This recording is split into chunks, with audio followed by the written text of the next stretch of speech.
The Book of Exodus. Exodus chapter 1. These are the names of the sons of Israel, who went to Egypt with Jacob, each with his family: Reuben, Simeon, Levi, and Judah; Issachar, Zebulun, and Benjamin; Dan and Naphtali, Gad and Asher. The descendants of Jacob numbered 70 in all. Joseph was already in Egypt. Now Joseph and all his brothers and all that generation died. But the Israelites were exceedingly fruitful. They multiplied greatly, increased in numbers, and became so numerous that the land was filled with them. Then a new king, to whom Joseph meant nothing, came to power in Egypt. "Look," he said to his people, "the Israelites have become far too numerous for us. Come, we must deal shrewdly with them, or they will become even more numerous, and if war breaks out, will join our enemies, fight against us, and leave the country." So they put slave masters over them to oppress them with forced labor, and they built Pithom and Ramesses as store cities for Pharaoh. But the more they were oppressed, the more they multiplied and spread. So the Egyptians came to dread the Israelites and worked them ruthlessly. They made their lives bitter with harsh labor in brick and mortar and with all kinds of work in the fields. In all their harsh labor, the Egyptians worked them ruthlessly. The king of Egypt said to the Hebrew midwives, whose names were Shiphrah and Puah, "When you are helping the Hebrew women during childbirth on the delivery stool, if you see that the baby is a boy, kill him.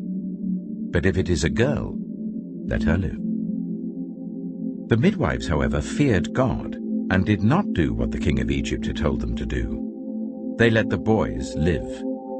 Then the king of Egypt summoned the midwives and asked them, "Why have you done this? Why have you let the boys live?" The midwives answered Pharaoh, "Hebrew women are not like Egyptian women. They are vigorous and give birth before the midwives arrive." So God was kind to the midwives, and the people increased and became even more numerous. And because the midwives feared God, he gave them families of their own. Then Pharaoh gave this order to all his people: "Every Hebrew boy that is born you must throw into the Nile, but let every girl live." Exodus chapter 2. Now a man of the tribe of Levi married a Levite woman, and she became pregnant and gave birth to a son. When she saw that he was a fine child, she hid him for 3 months. But when she could hide him no longer, she got a papyrus basket for him and coated it with tar and pitch. Then she placed the child in it and put it among the reeds along the bank of the Nile. His sister stood at a distance to see what would happen to him. Then Pharaoh's daughter went down to the Nile to bathe, and her attendants were walking along the riverbank. She saw the basket among the reeds and sent her female slaves to get it.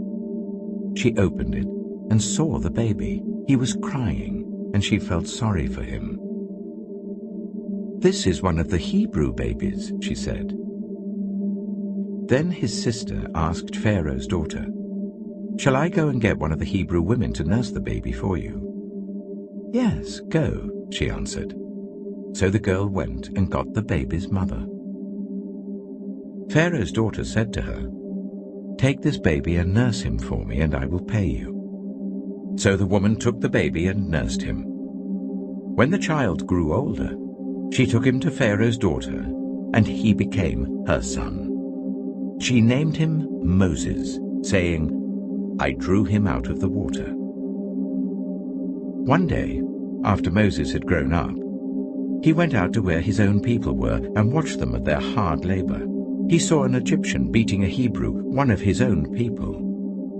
Looking this way and that and seeing no one, he killed the Egyptian and hid him in the sand. The next day he went out and saw 2 Hebrews fighting. He asked the one in the wrong, "Why are you hitting your fellow Hebrew?" The man said, "Who made you ruler and judge over us? Are you thinking of killing me as you killed the Egyptian?" Then Moses was afraid and thought, "What I did must have become known." When Pharaoh heard of this, he tried to kill Moses. But Moses fled from Pharaoh and went to live in Midian, where he sat down by a well. Now a priest of Midian had 7 daughters, and they came to draw water and fill the troughs to water their father's flock. Some shepherds came along and drove them away, but Moses got up and came to their rescue and watered their flock. When the girls returned to Reuel, their father, he asked them, "Why have you returned so early today?" They answered, "An Egyptian rescued us from the shepherds. He even drew water for us and watered the flock." "And where is he?" Reuel asked his daughters. "Why did you leave him? Invite him to have something to eat." Moses agreed to stay with the man, who gave his daughter Zipporah to Moses in marriage. Zipporah gave birth to a son, and Moses named him Gershom, saying, "I have become a foreigner in a foreign land." During that long period, the king of Egypt died. The Israelites groaned in their slavery and cried out, and their cry for help because of their slavery went up to God. God heard their groaning, and he remembered his covenant with Abraham, with Isaac, and with Jacob. So God looked on the Israelites and was concerned about them. Exodus chapter 3. Now Moses was tending the flock of Jethro his father-in-law, the priest of Midian. And he led the flock to the far side of the wilderness and came to Horeb, the mountain of God. There the angel of the Lord appeared to him in flames of fire from within a bush. Moses saw that though the bush was on fire, it did not burn up.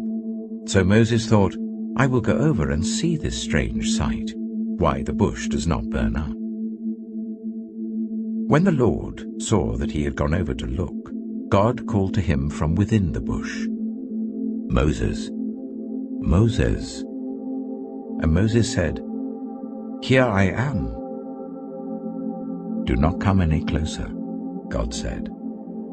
"Take off your sandals, for the place where you are standing is holy ground." Then he said, "I am the God of your father, the God of Abraham, the God of Isaac, and the God of Jacob." At this, Moses hid his face, because he was afraid to look at God. The Lord said, "I have indeed seen the misery of my people in Egypt. I have heard them crying out because of their slave drivers, and I am concerned about their suffering. So I have come down to rescue them from the hand of the Egyptians, and to bring them up out of that land into a good and spacious land, a land flowing with milk and honey, the home of the Canaanites, Hittites, Amorites, Perizzites, Hivites, and Jebusites. And now the cry of the Israelites has reached me, and I have seen the way the Egyptians are oppressing them. So now, go. I am sending you to Pharaoh to bring my people, the Israelites, out of Egypt." But Moses said to God, "Who am I that I should go to Pharaoh and bring the Israelites out of Egypt?" And God said, "I will be with you, and this will be the sign to you that it is I who have sent you. When you have brought the people out of Egypt, you will worship God on this mountain." Moses said to God, "Suppose I go to the Israelites and say to them, 'The God of your fathers has sent me to you,' and they ask me, 'What is his name?' Then what shall I tell them?" God said to Moses, "I am who I am. This is what you are to say to the Israelites. 'I am has sent me to you.'" God also said to Moses, "Say to the Israelites, 'The Lord, the God of your fathers, the God of Abraham, the God of Isaac, and the God of Jacob, has sent me to you. This is my name forever, the name you shall call me from generation to generation. Go, assemble the elders of Israel and say to them, 'The Lord, the God of your fathers, the God of Abraham, Isaac, and Jacob, appeared to me and said, I have watched over you and have seen what has been done to you in Egypt.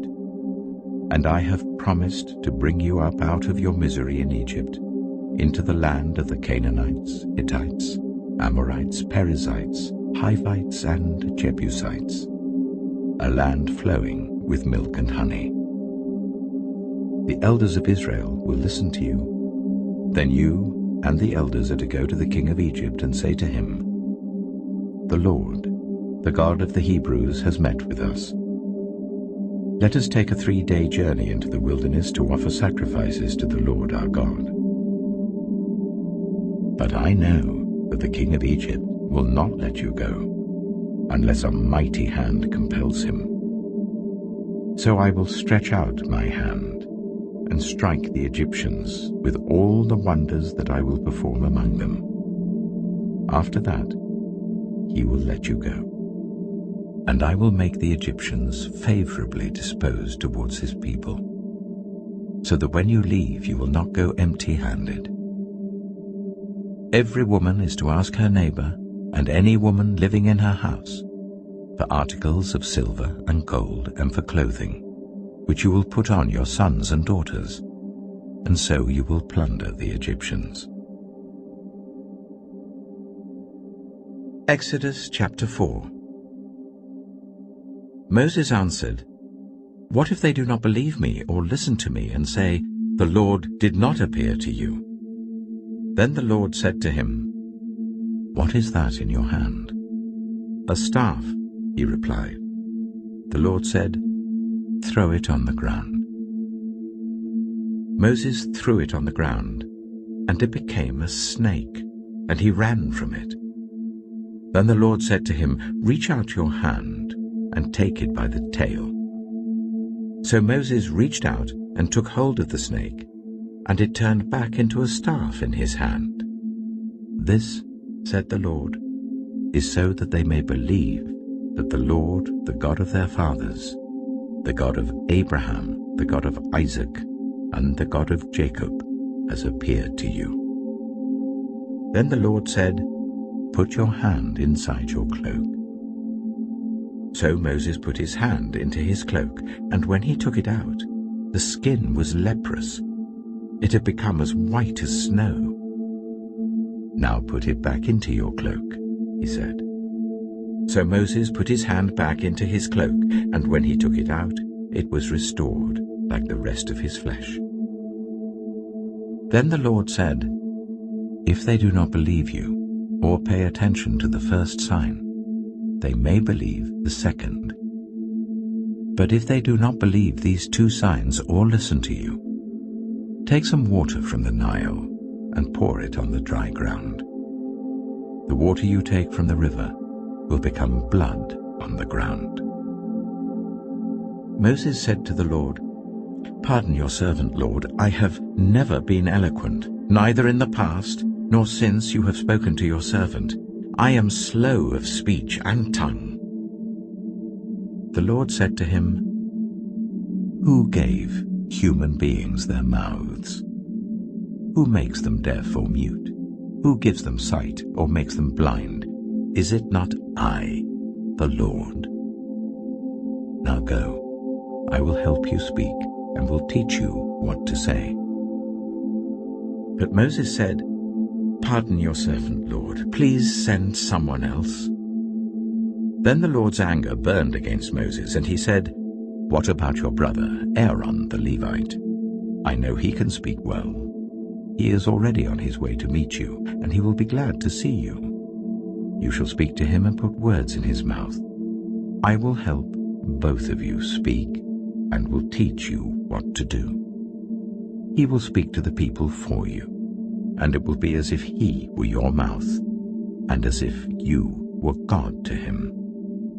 But take this staff in your hand, so that you can perform the signs with it. Then Moses went back to Jethro, his father-in-law, and said to him, Let me return to my own people in Egypt, to see if any of them are still alive.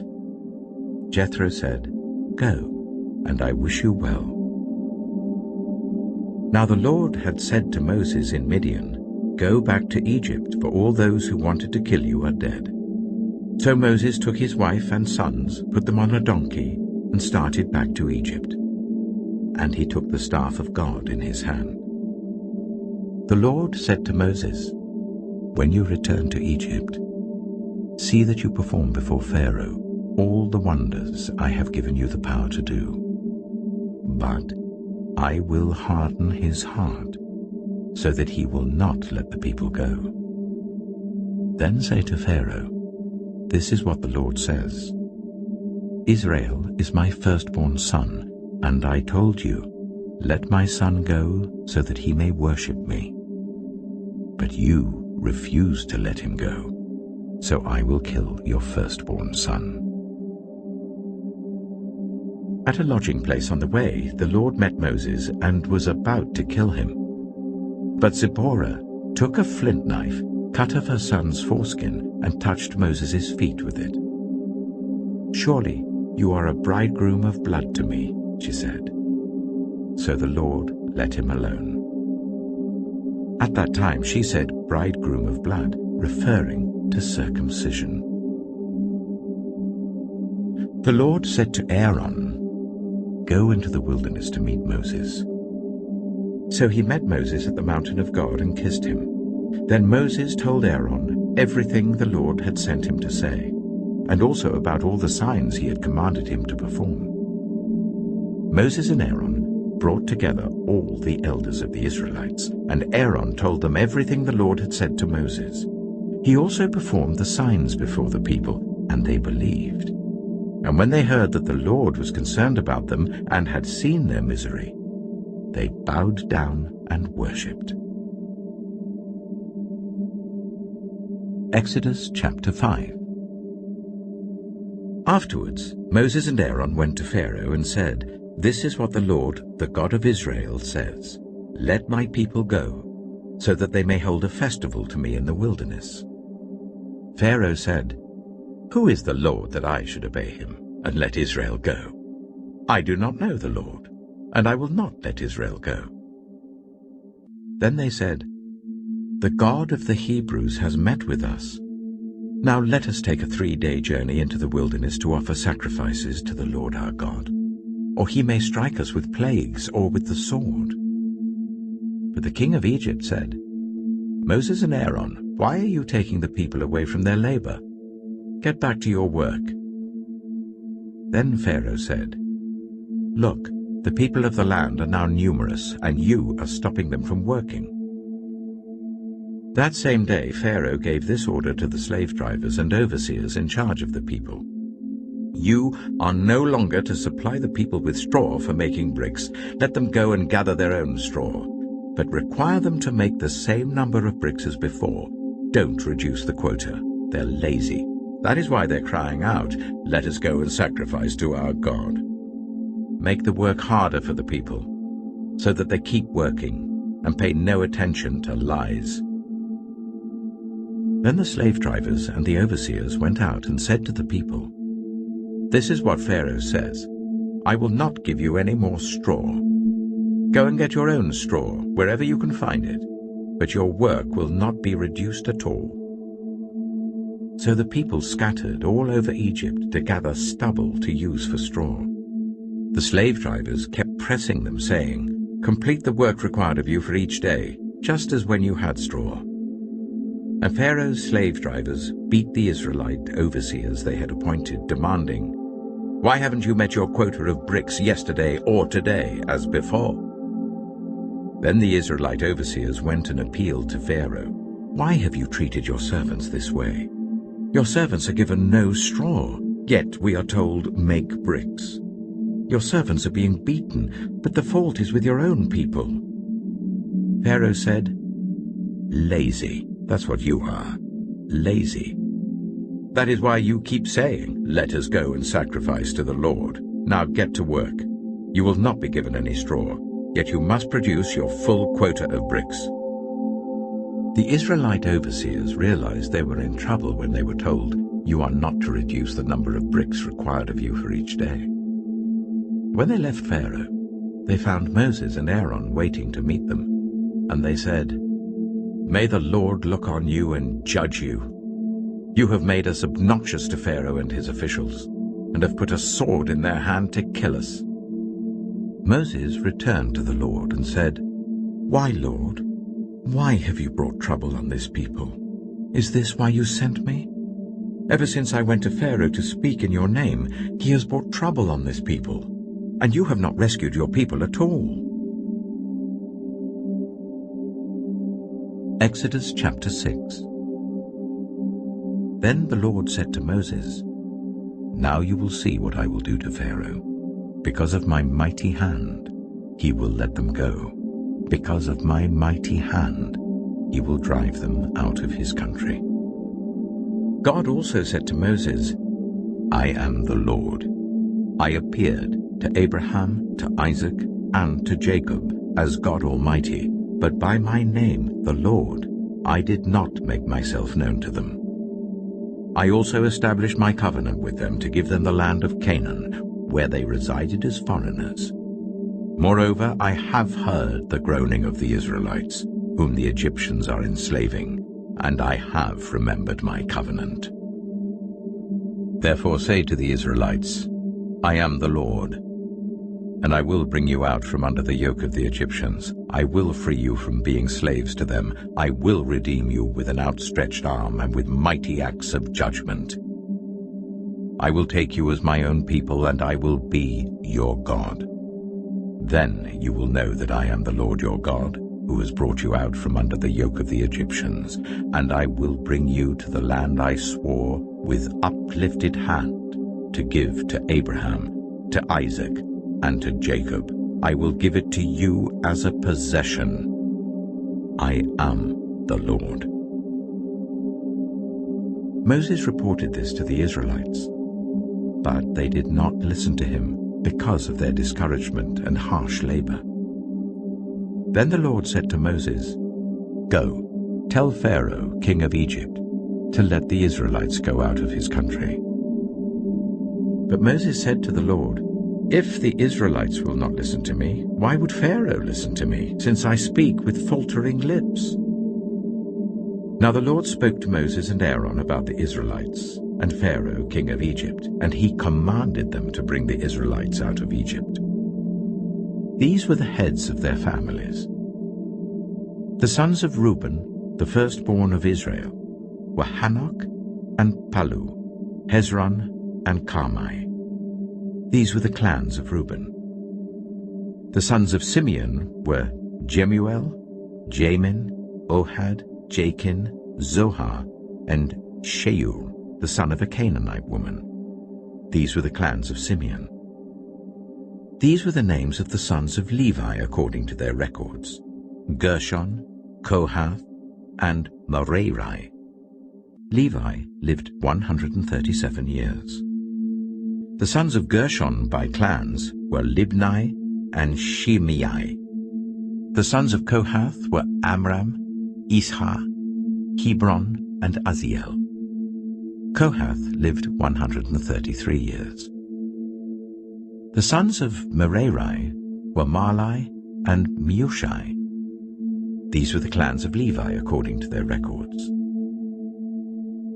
Amram married his father's sister, Jochebed, who bore him Aaron and Moses. Amram lived 137 years. The sons of Izhar were Korah, Nepheg, and Zikri. The sons of Uzziel were Mishael, Elzaphan, and Sithri. Aaron married Elisheba, daughter of Amminadab and sister of Nahshon, and she bore him Nadab and Abihu, Eleazar and Ithamar. The sons of Korah were Asa, Elkanah, and Abiasaph. These were the Korahite clans. Eleazar, son of Aaron, married one of the daughters of Putiel, and she bore him Phinehas. These were the heads of the Levite families, clan by clan. It was this Aaron and Moses to whom the Lord had said, Bring the Israelites out of Egypt by their divisions. They were the ones who spoke to Pharaoh, king of Egypt, about bringing the Israelites out of Egypt, this same Moses and Aaron. Now when the Lord spoke to Moses in Egypt, he said to him, I am the Lord. Tell Pharaoh, king of Egypt, everything I tell you. But Moses said to the Lord, Since I speak with faltering lips, why would Pharaoh listen to me? Exodus chapter 7. Then the Lord said to Moses, See, I have made you like God to Pharaoh, and your brother Aaron will be your prophet. You are to say everything I command you, and your brother Aaron is to tell Pharaoh to let the Israelites go out of his country. But I will harden Pharaoh's heart, and though I multiply my signs and wonders in Egypt, he will not listen to you. Then I will lay my hand on Egypt, and with mighty acts of judgment I will bring out my divisions, my people, the Israelites, and the Egyptians will know that I am the Lord, when I stretch out my hand against Egypt and bring the Israelites out of it. Moses and Aaron did just as the Lord commanded them. Moses was 80 years old, and Aaron 83, when they spoke to Pharaoh.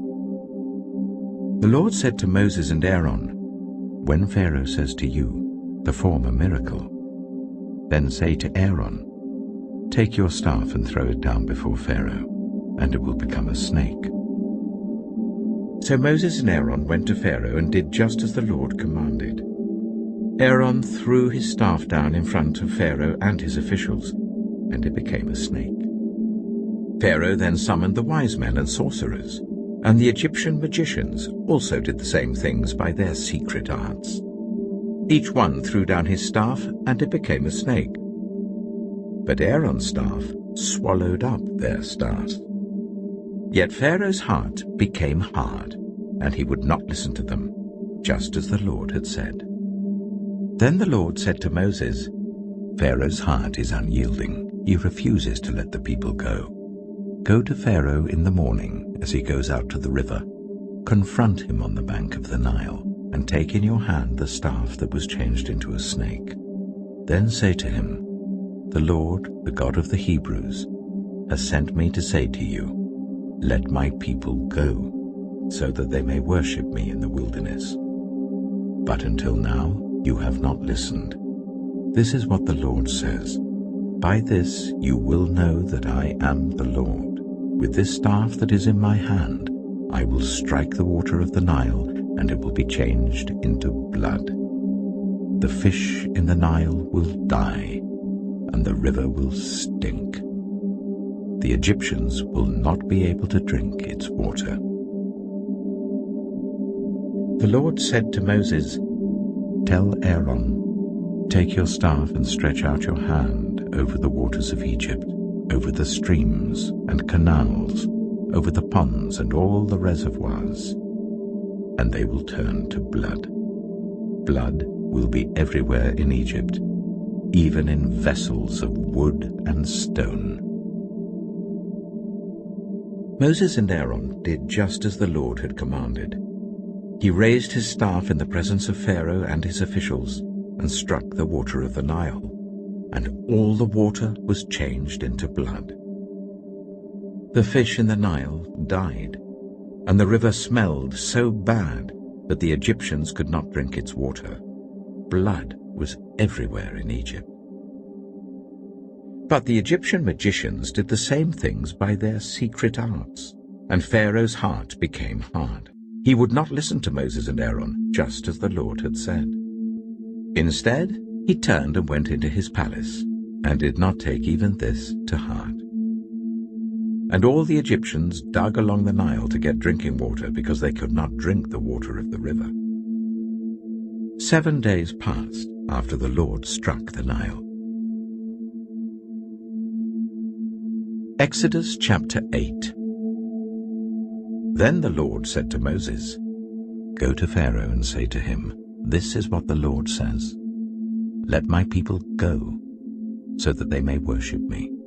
If you refuse to let them go, I will send a plague of frogs on your whole country. The Nile will teem with frogs. They will come up into your palace, and your bedroom, and onto your bed, into the houses of your officials and on your people, and into your ovens and kneading troughs. The frogs will come up on you and your people and all your officials.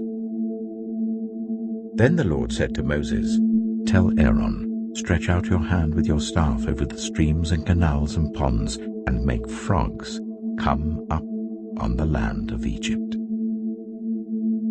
So Aaron stretched out his hand over the waters of Egypt, and the frogs came up and covered the land. But the magicians did the same things by their secret arts. They also made frogs come up on the land of Egypt. Pharaoh summoned Moses and Aaron and said, "Pray to the Lord to take the frogs away from me and my people, and I will let your people go to offer sacrifices to the Lord." Moses said to Pharaoh, "I leave to you the honor of setting the time for me to pray for you and your officials and your people, that you and your houses may be rid of the frogs, except for those that remain in the Nile." "Tomorrow," Pharaoh said. Moses replied, "It will be as you say, so that you may know there is no one like the Lord our God.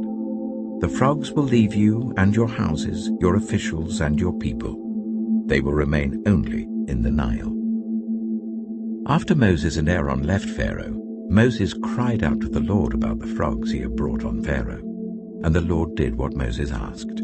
The frogs died in the houses, in the courtyards, and in the fields. They were piled into heaps, and the land reeked of them. But when Pharaoh saw that there was relief, he hardened his heart and would not listen to Moses and Aaron, just as the Lord had said. Then the Lord said to Moses, "Tell Aaron, stretch out your staff and strike the dust of the ground, and throughout the land of Egypt the dust will become gnats."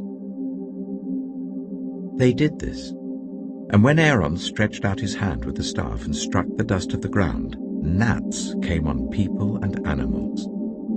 All the dust throughout the land of Egypt became gnats. But when the magicians tried to produce gnats by their secret arts, they could not. Since the gnats were on people and animals everywhere, the magicians said to Pharaoh, "This is the finger of God." But Pharaoh's heart was hard, and he would not listen, just as the Lord had said. Then the Lord said to Moses, "Get up early in the morning and confront Pharaoh as he goes to the river, and say to him, 'This is what the Lord says. Let my people go, so that they may worship me.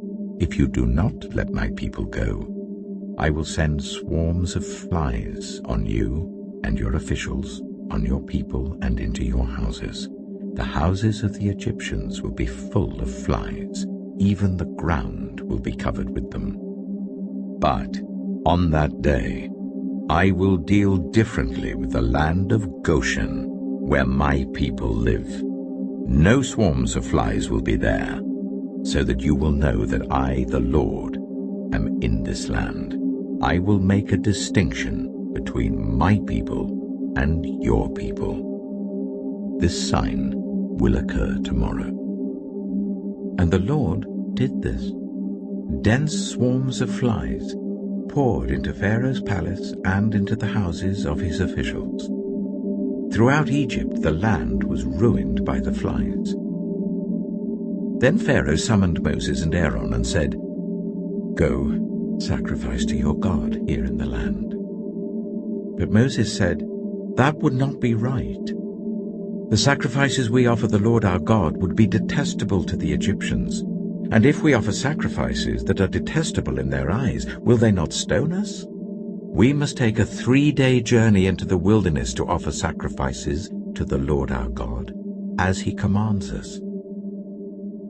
Pharaoh said, "I will let you go to offer sacrifices to the Lord your God in the wilderness, but you must not go very far. Now pray for me." Moses answered, "As soon as I leave you, I will pray to the Lord, and tomorrow the flies will leave Pharaoh and his officials and his people. Only let Pharaoh be sure that he does not act deceitfully again, by not letting the people go to offer sacrifices to the Lord.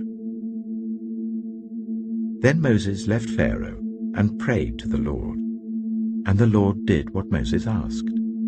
The flies left Pharaoh and his officials and his people. Not a fly remained. But this time also Pharaoh hardened his heart and would not let the people go. Exodus chapter 9. Then the Lord said to Moses, "Go to Pharaoh and say to him, 'This is what the Lord, the God of the Hebrews, says. Let my people go, so that they may worship me. If you refuse to let them go and continue to hold them back, the hand of the Lord will bring a terrible plague on your livestock in the field, on your horses, donkeys, and camels, and on your cattle, sheep, and goats. But the Lord will make a distinction between the livestock of Israel and that of Egypt, so that no animal belonging to the Israelites will die.'" The Lord set a time and said, "Tomorrow the Lord will do this in the land." And the next day the Lord did it. All the livestock of the Egyptians died, but not one animal belonging to the Israelites died. Pharaoh investigated and found that not even one of the animals of the Israelites had died. Yet his heart was unyielding, and he would not let the people go. Then the Lord said to Moses and Aaron, "Take handfuls of soot from a furnace, and let Moses toss it into the air in the presence of Pharaoh. It will become fine dust over the whole land of Egypt, and festering boils will break out on people and animals throughout the land." So they took soot from a furnace and stood before Pharaoh. Moses tossed it into the air, and festering boils broke out on people and animals. The magicians could not stand before Moses because of the boils that were on them and on all the Egyptians. But the Lord hardened Pharaoh's heart, and he would not listen to Moses and Aaron, just as the Lord had said to Moses.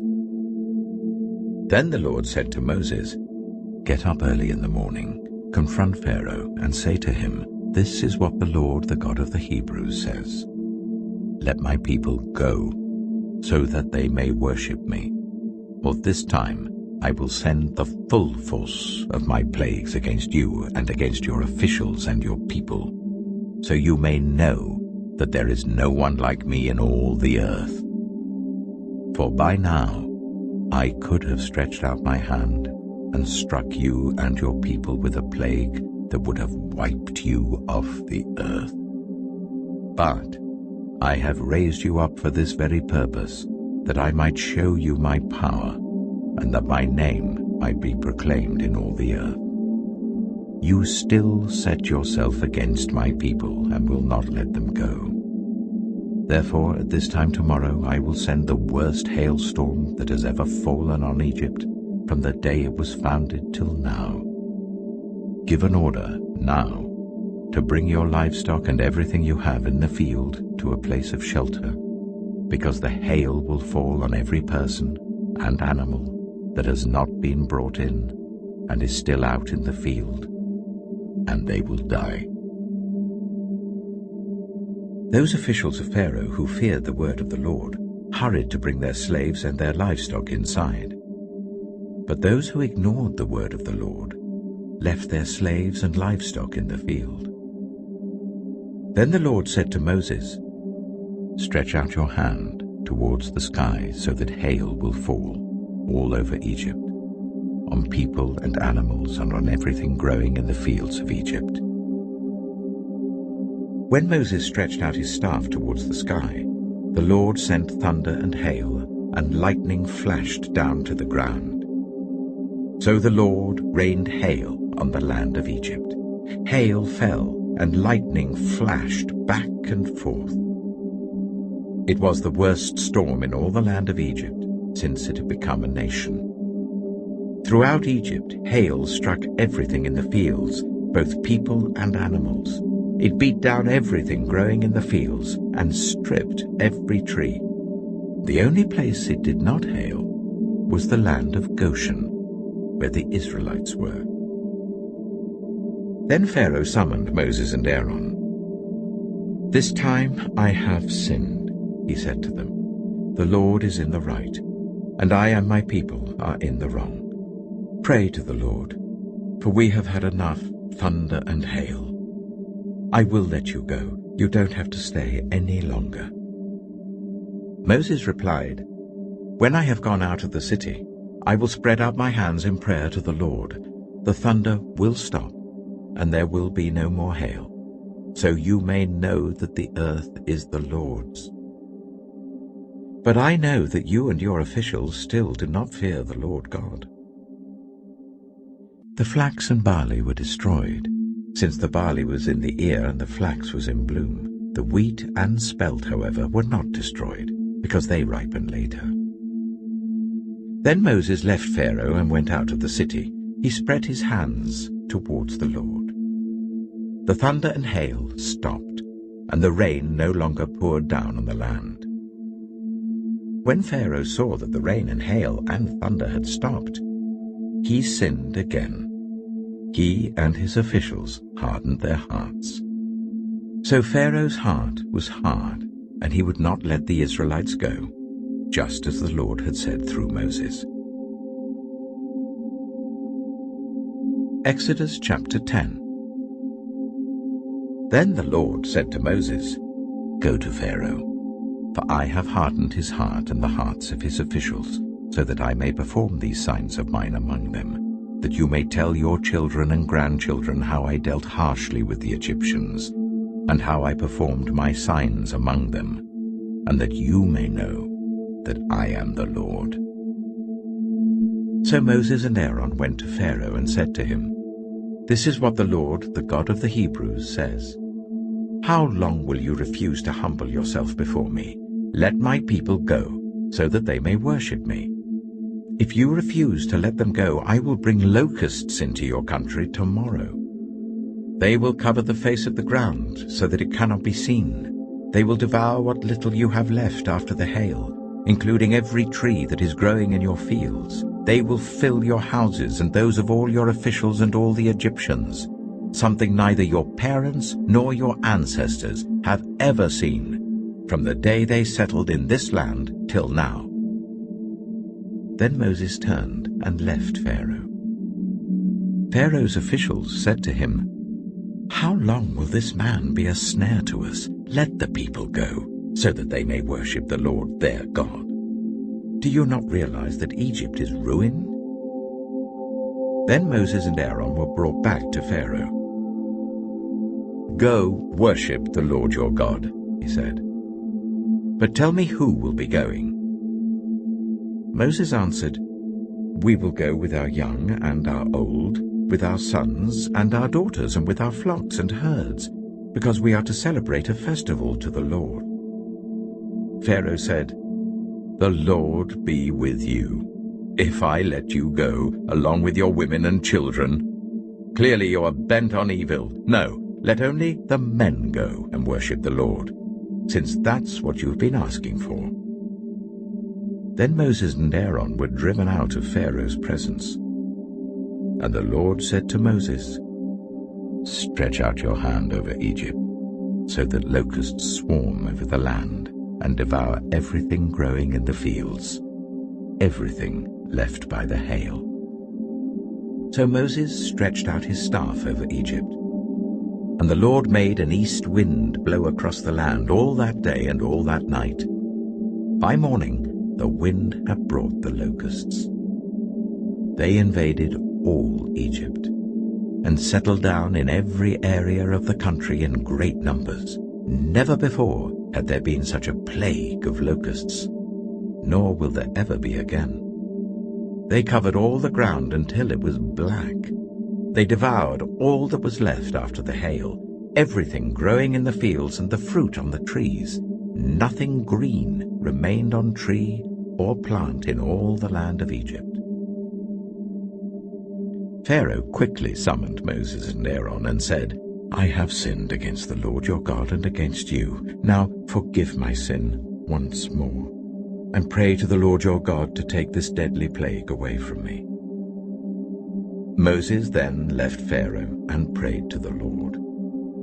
And the Lord changed the wind to a very strong west wind, which caught up the locusts and carried them into the Red Sea. Not a locust was left anywhere in Egypt. But the Lord hardened Pharaoh's heart, and he would not let the Israelites go. Then the Lord said to Moses, "Stretch out your hand towards the sky, so that darkness spreads over Egypt, darkness that can be felt." So Moses stretched out his hand towards the sky, and total darkness covered all Egypt for 3 days. No one could see anyone else or move about for 3 days. Yet all the Israelites had light in the places where they lived. Then Pharaoh summoned Moses and said, "Go, worship the Lord. Even your women and children may go with you, only leave your flocks and herds behind." But Moses said, "You must allow us to have sacrifices and burnt offerings to present to the Lord our God. Our livestock, too, must go with us. Not a hoof is to be left behind. We have to use some of them in worshipping the Lord our God, and until we get there, we will not know what we are to use to worship the Lord." But the Lord hardened Pharaoh's heart, and he was not willing to let them go. Pharaoh said to Moses, "Get out of my sight. Make sure you do not appear before me again. The day you see my face, you will die." "Just as you say," Moses replied. "I will never appear before you again." Exodus chapter 11. Now the Lord said to Moses, "I will bring one more plague on Pharaoh and on Egypt.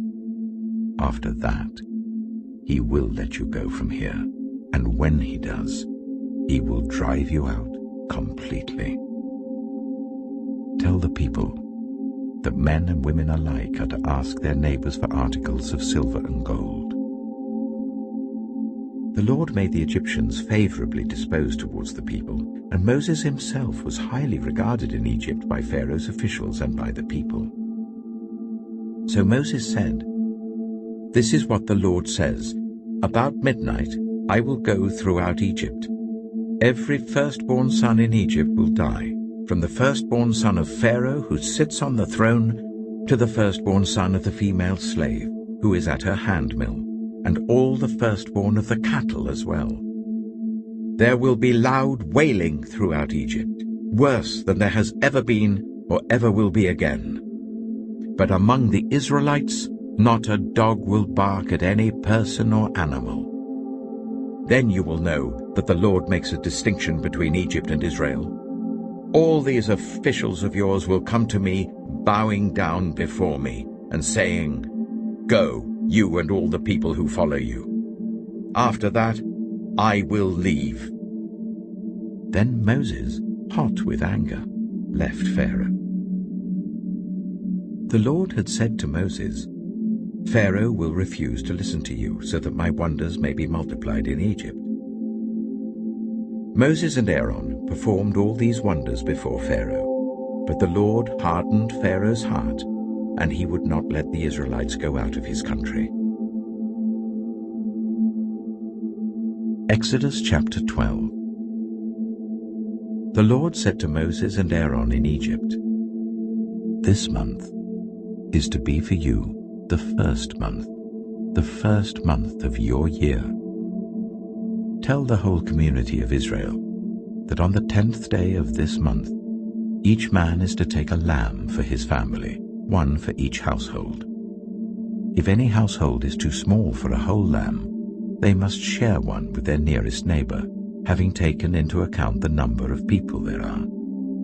You are to determine the amount of lamb needed in accordance with what each person will eat. The animals you choose must be year-old males, without defect, and you may take them from the sheep or the goats. Take care of them until the 14th day of the month, when all the members of the community of Israel must slaughter them at twilight. Then they are to take some of the blood and put it on the sides and tops of the door frames of the houses where they eat the lambs. That same night they are to eat the meat roasted over the fire, along with bitter herbs and bread made without yeast. Do not eat the meat raw or boiled in water, but roasted over a fire, with the head, legs, and internal organs. Do not leave any of it till morning. If some is left till morning, you must burn it. This is how you are to eat it, with your cloak tucked into your belt, your sandals on your feet, and your staff in your hand. Eat it in haste. It is the Lord's Passover. On that same night, I will pass through Egypt and strike down every firstborn of both people and animals, and I will bring judgment on all the gods of Egypt. I am the Lord. The blood will be a sign for you on the houses where you are, and when I see the blood, I will pass over you. No destructive plague will touch you when I strike Egypt. This is a day you are to commemorate. For the generations to come you shall celebrate it as a festival to the Lord, a lasting ordinance. For 7 days you are to eat bread made without yeast. On the first day remove the yeast from your houses, for whoever eats anything with yeast in it from the first day until the 7th must be cut off from Israel. On the first day hold a sacred assembly, and another one on the 7th day. Do no work at all on these days, except to prepare food for everyone to eat. That is all you may do. Celebrate the festival of unleavened bread, because it was on this very day that I brought your divisions out of Egypt. Celebrate this day as a lasting ordinance for the generations to come. In the first month you are to eat bread made without yeast, from the evening of the 14th day until the evening of the 21st day. For 7 days no yeast is to be found in your houses, and anyone, whether foreigner or native born, who eats anything with yeast in it must be cut off from the community of Israel. Eat nothing made with yeast. Wherever you live, you must eat unleavened bread. Then Moses summoned all the elders of Israel and said to them, Go at once and select the animals for your families and slaughter the Passover lamb. Take a bunch of hyssop, dip it into the blood in the basin, and put some of the blood on the top and on both sides of the doorframe. None of you shall go out of the door of your house until morning. When the Lord goes through the land to strike down the Egyptians, he will see the blood on the top and sides of the doorframe and will pass over that doorway, and he will not permit the destroyer to enter your houses and strike you down. Obey these instructions as a lasting ordinance for you and your descendants. When you enter the land that the Lord will give you as he promised, observe this ceremony.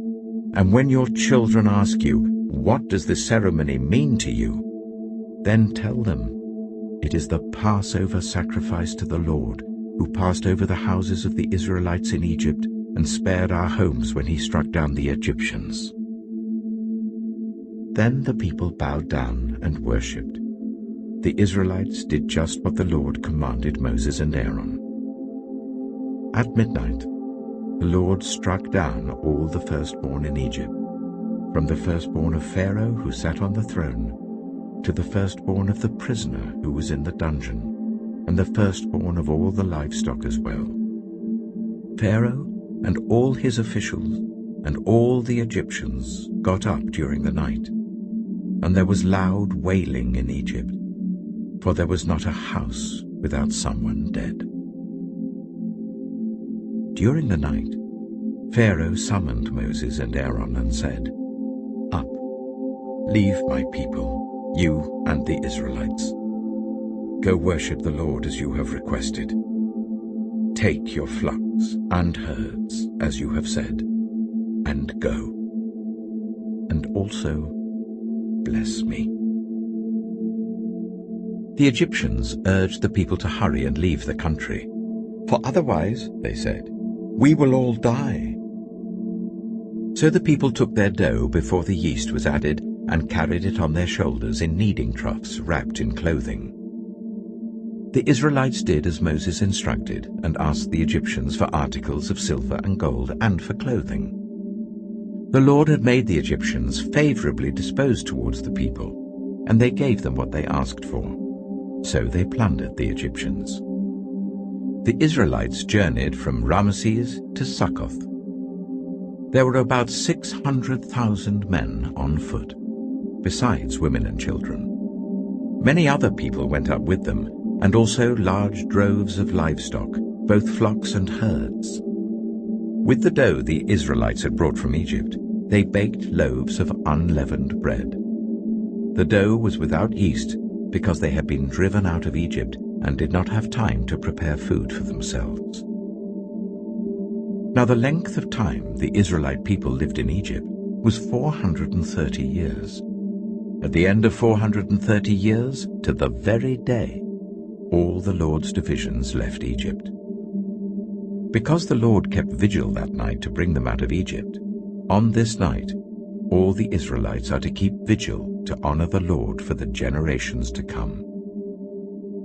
The Lord said to Moses and Aaron, "These are the regulations for the Passover meal. No foreigner may eat it. Any slave you have bought may eat it after you have circumcised him, but a temporary resident or a hired worker may not eat it. It must be eaten inside the house. Take none of the meat outside the house. Do not break any of the bones. The whole community of Israel must celebrate it. A foreigner residing among you who wants to celebrate the Lord's Passover must have all the males in his household circumcised.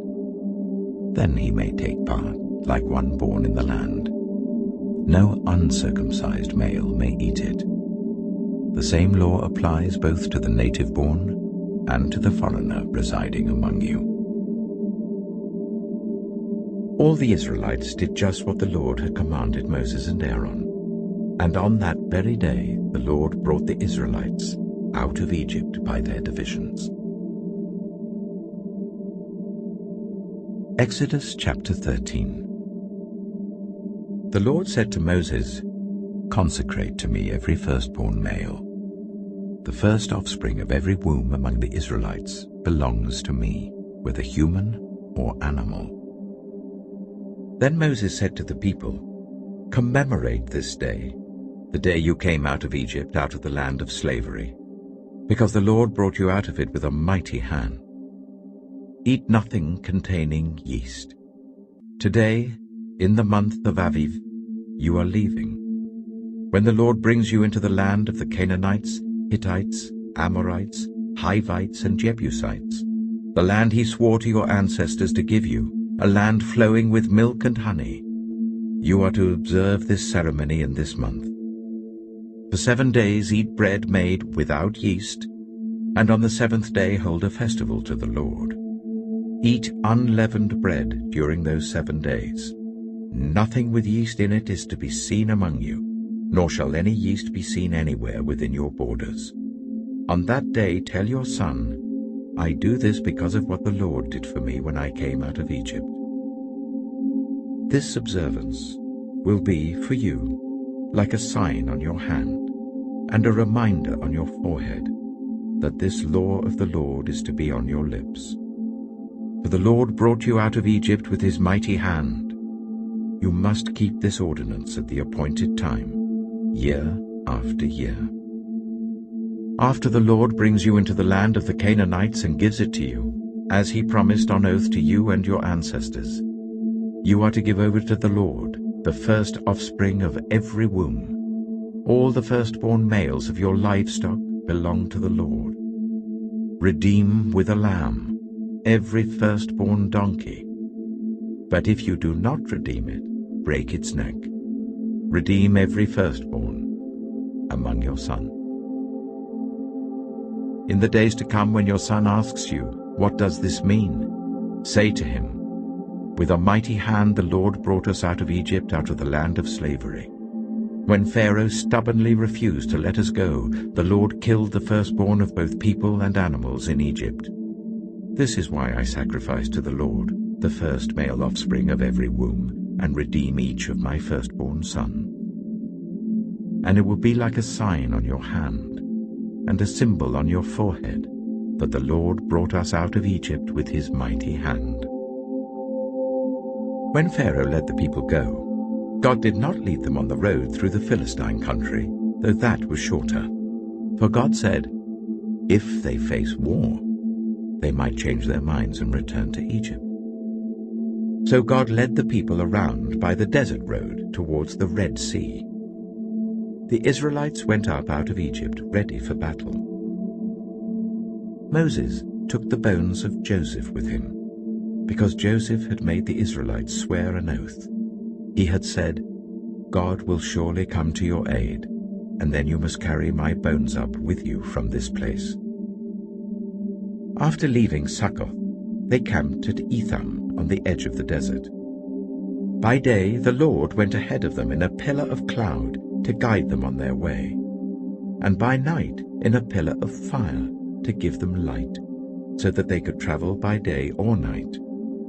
Neither the pillar of cloud by day nor the pillar of fire by night left its place in front of the people. Exodus chapter 14.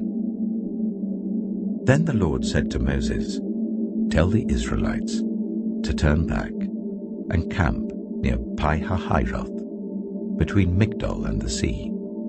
They are to camp by the sea, directly opposite Baal-zephon. Pharaoh will think, the Israelites are wandering around the land in confusion, hemmed in by the desert. And I will harden Pharaoh's heart, and he will pursue them. But I will gain glory for myself through Pharaoh and all his army, and the Egyptians will know that I am the Lord." So the Israelites did this. When the king of Egypt was told that the people had fled, Pharaoh and his officials changed their minds about them and said, "What have we done? We have let the Israelites go and have lost their services." So he had his chariot made ready and took his army with them.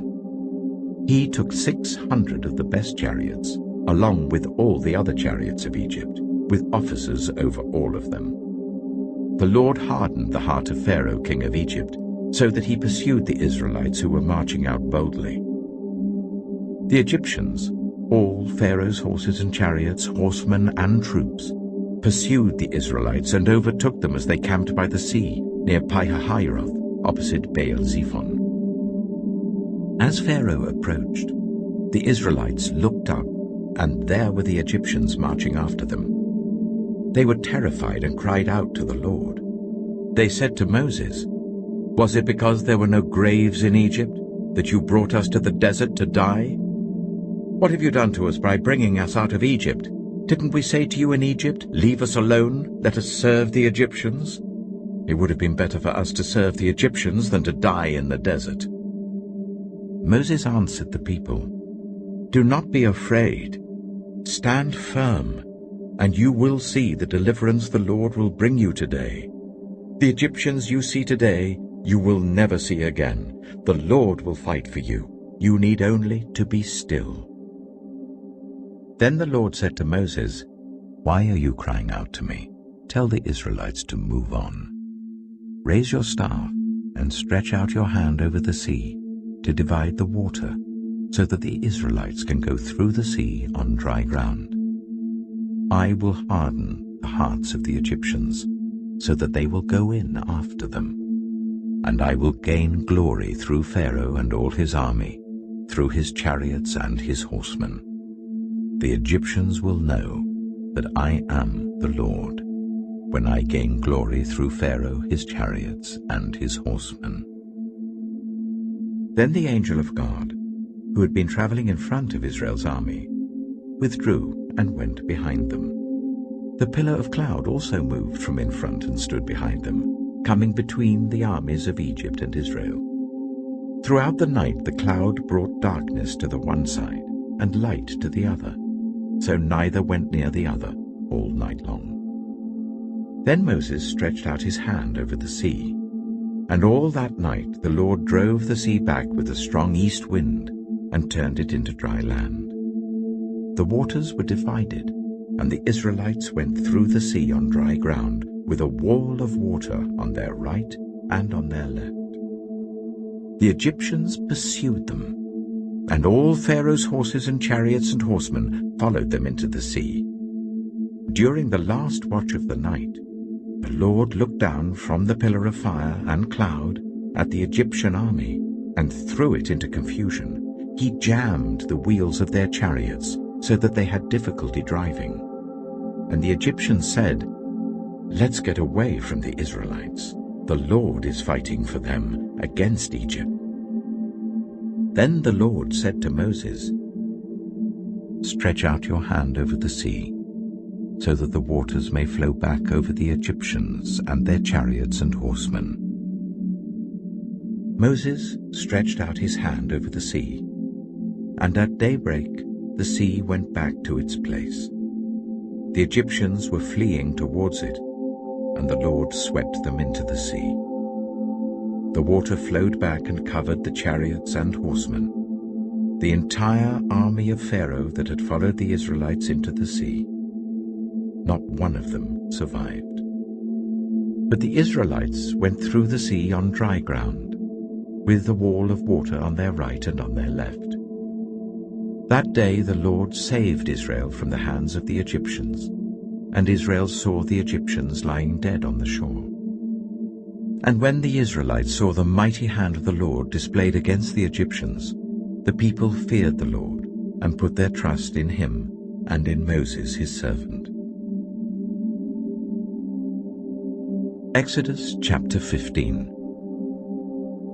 Then Moses and the Israelites sang this song to the Lord. "I will sing to the Lord, for he is highly exalted.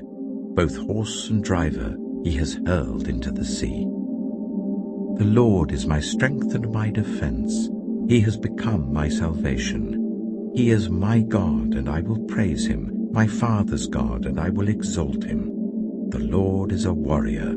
The Lord is his name. Pharaoh's chariots and his army he has hurled into the sea. The best of Pharaoh's officers are drowned in the Red Sea. The deep waters have covered them. They sank to the depths like a stone. Your right hand, Lord, was majestic in power. Your right hand, Lord, shattered the enemy. In the greatness of your majesty you threw down those who opposed you. You unleashed your burning anger. It consumed them like stubble. By the blast of your nostrils the waters piled up. The surging waters stood up like a wall. The deep waters congealed in the heart of the sea. The enemy boasted, "I will pursue, I will overtake them, I will divide the spoils, I will gorge myself on them, I will draw my sword, and my hand will destroy them." But you blew with your breath, and the sea covered them. They sank like lead in the mighty waters. Who among the gods is like you, Lord? Who is like you, majestic in holiness, awesome in glory, working wonders? You stretch out your right hand, and the earth swallows your enemies. In your unfailing love you will lead the people you have redeemed.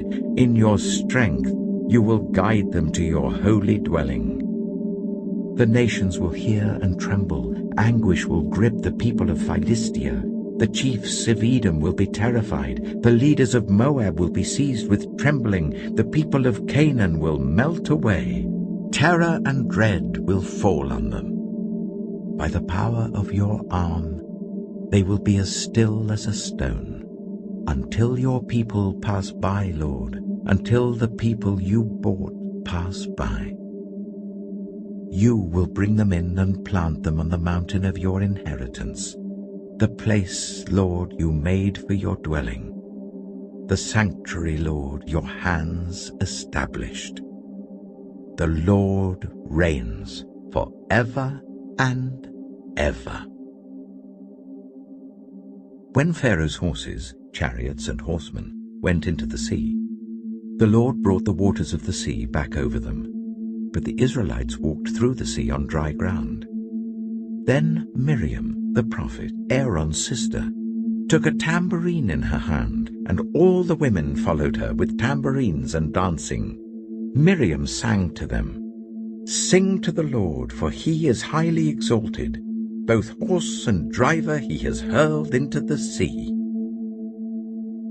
Then Moses led Israel from the Red Sea, and they went into the desert of Shur.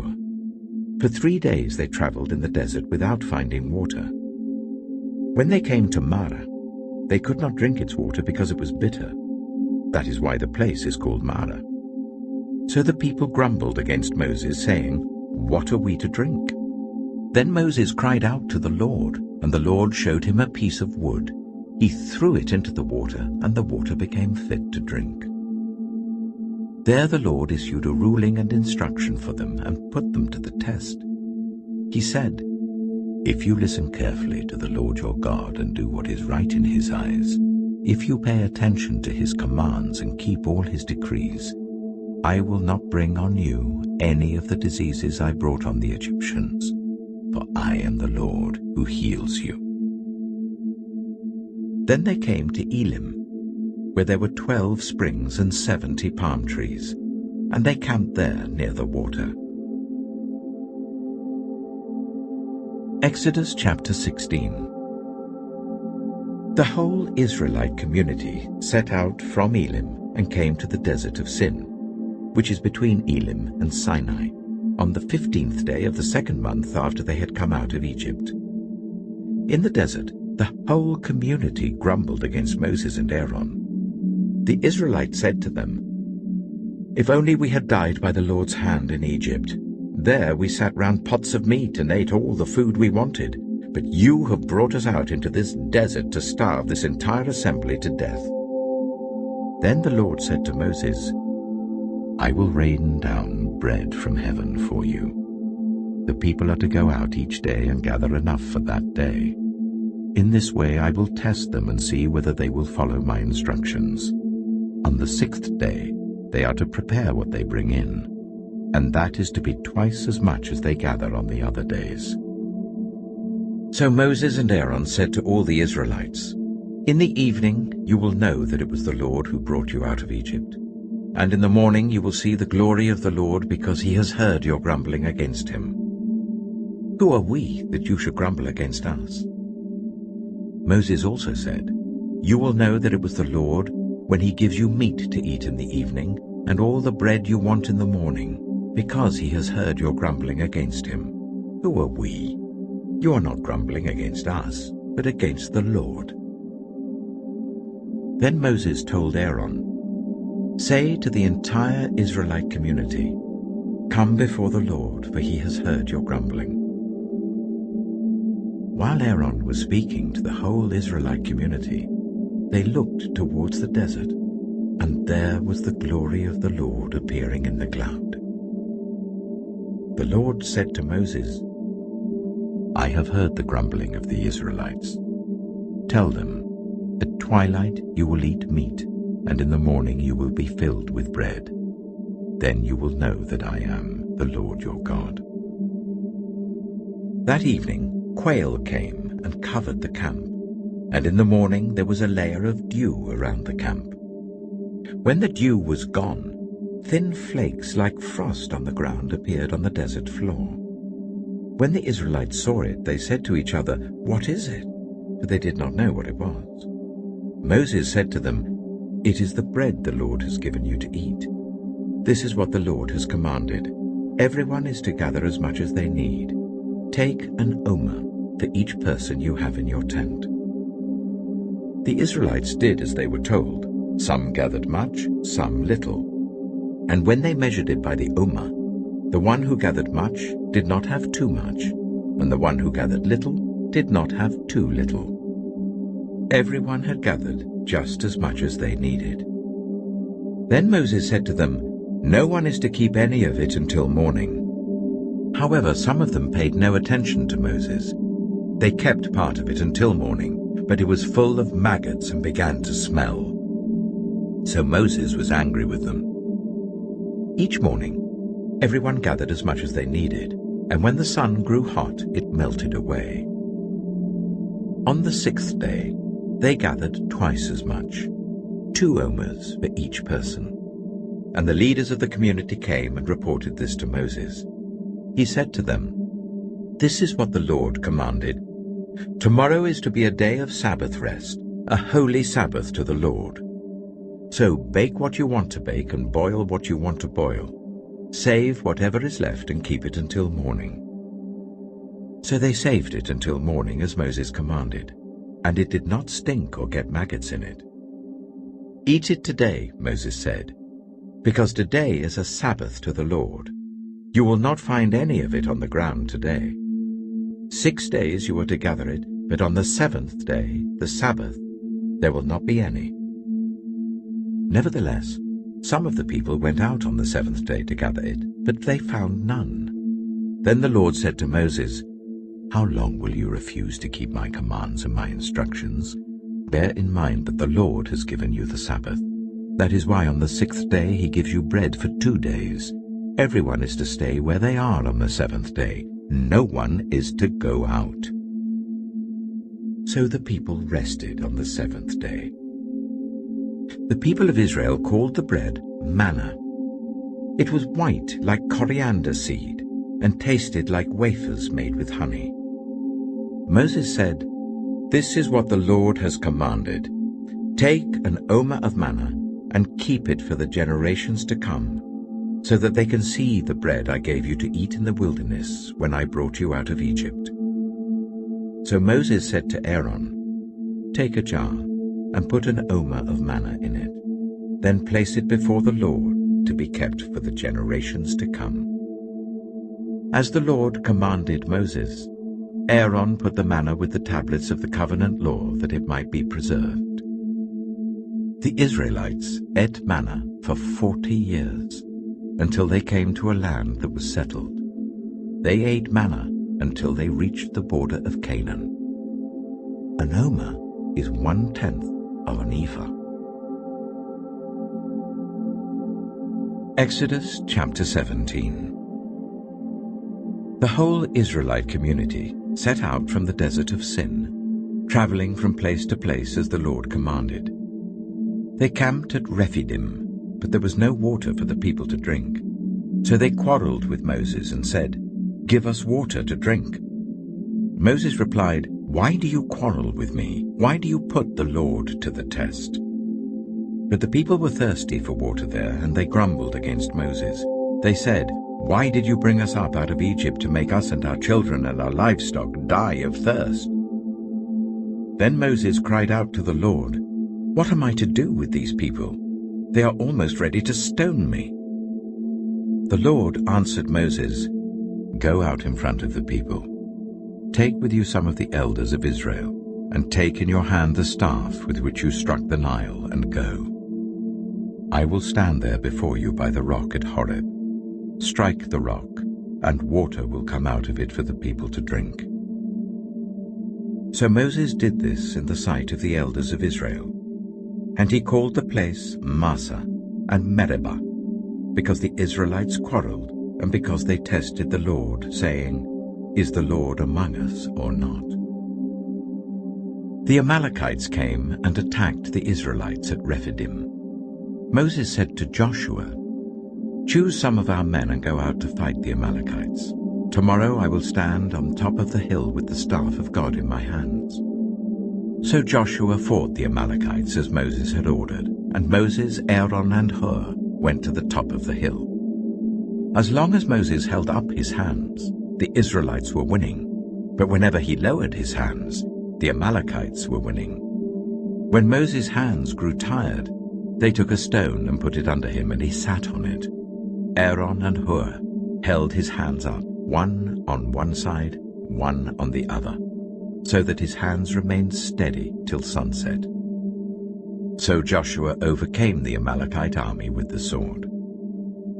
Then the Lord said to Moses, "Write this on a scroll as something to be remembered." and make sure that Joshua hears it, because I will completely blot out the name of Amalek from under heaven."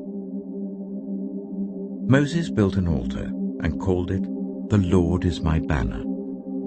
He said, "Because hands were lifted up against the throne of the Lord will be at war against the Amalekites from generation to generation."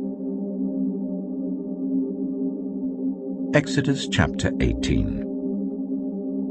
Now Jethro, the priest of Midian and father-in-law of Moses, heard of everything God had done for Moses and for his people Israel, and how the Lord had brought Israel out of Egypt.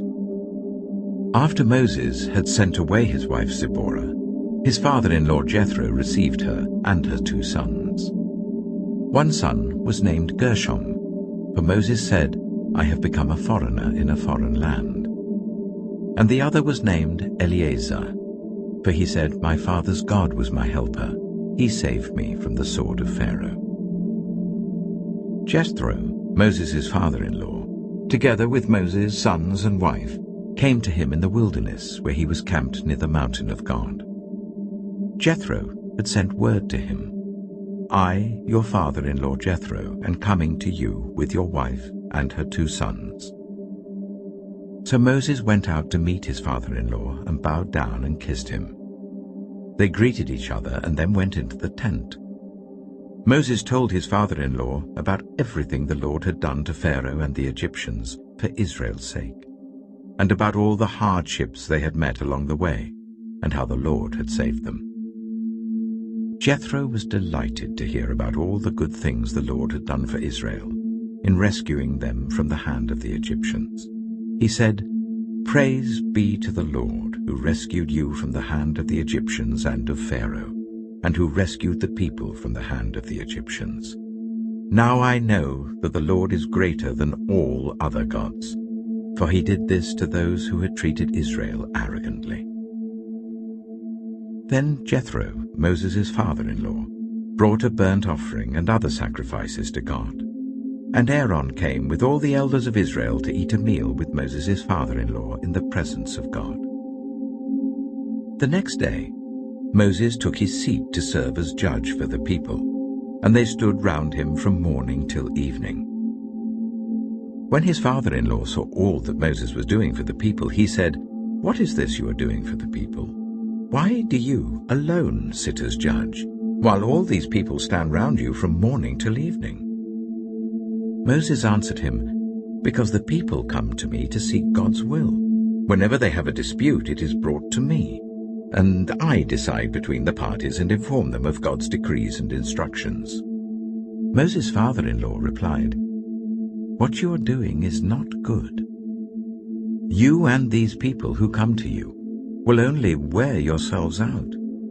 The work is too heavy for you. You cannot handle it alone. Listen now to me, and I will give you some advice, and may God be with you.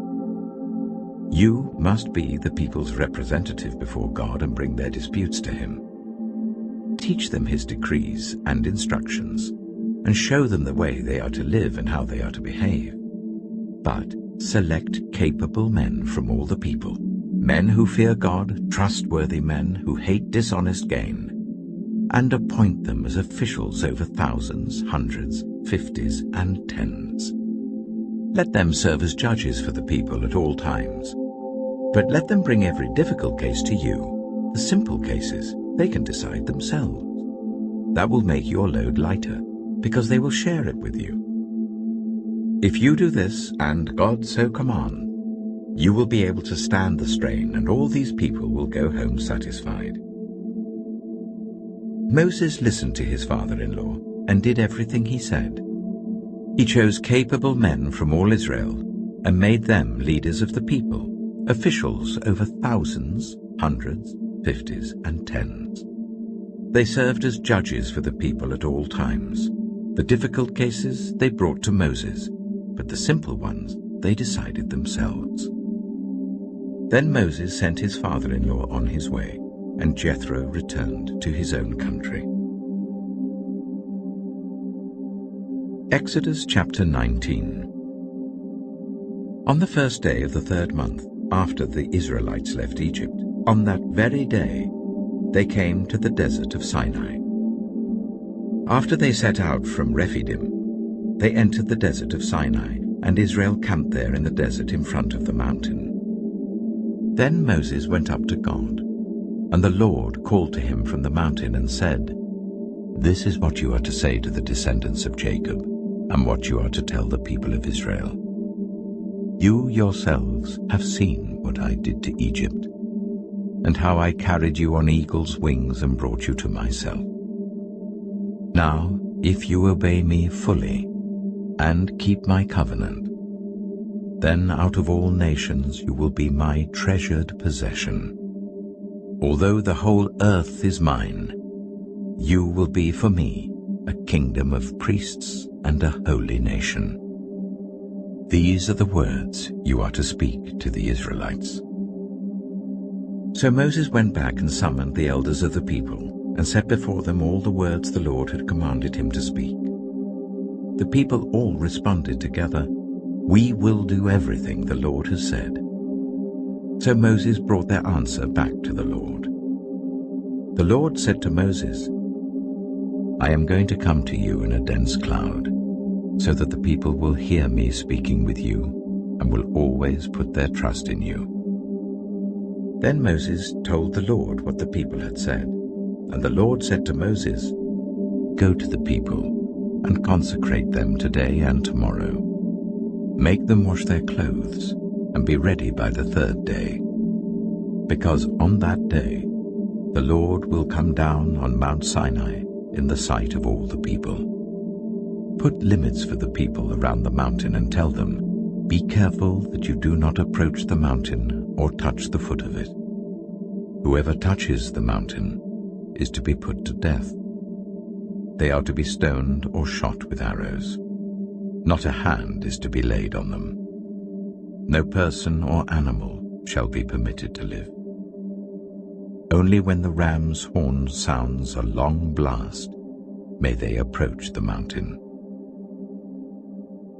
After Moses had gone down the mountain to the people, he consecrated them, and they washed their clothes.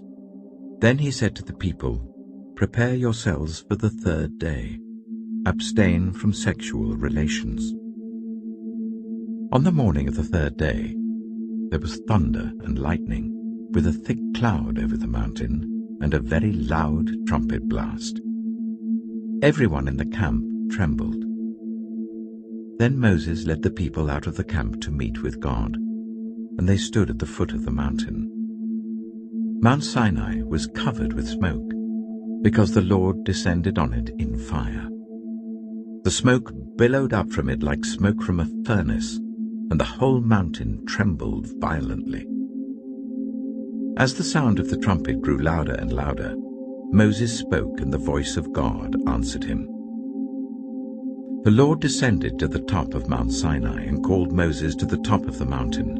So Moses went up, and the Lord said to him, "Go down and warn the people, so they do not force their way through to see the Lord, and many of them perish. Even the priests who approach the Lord must consecrate themselves, or the Lord will break out against them."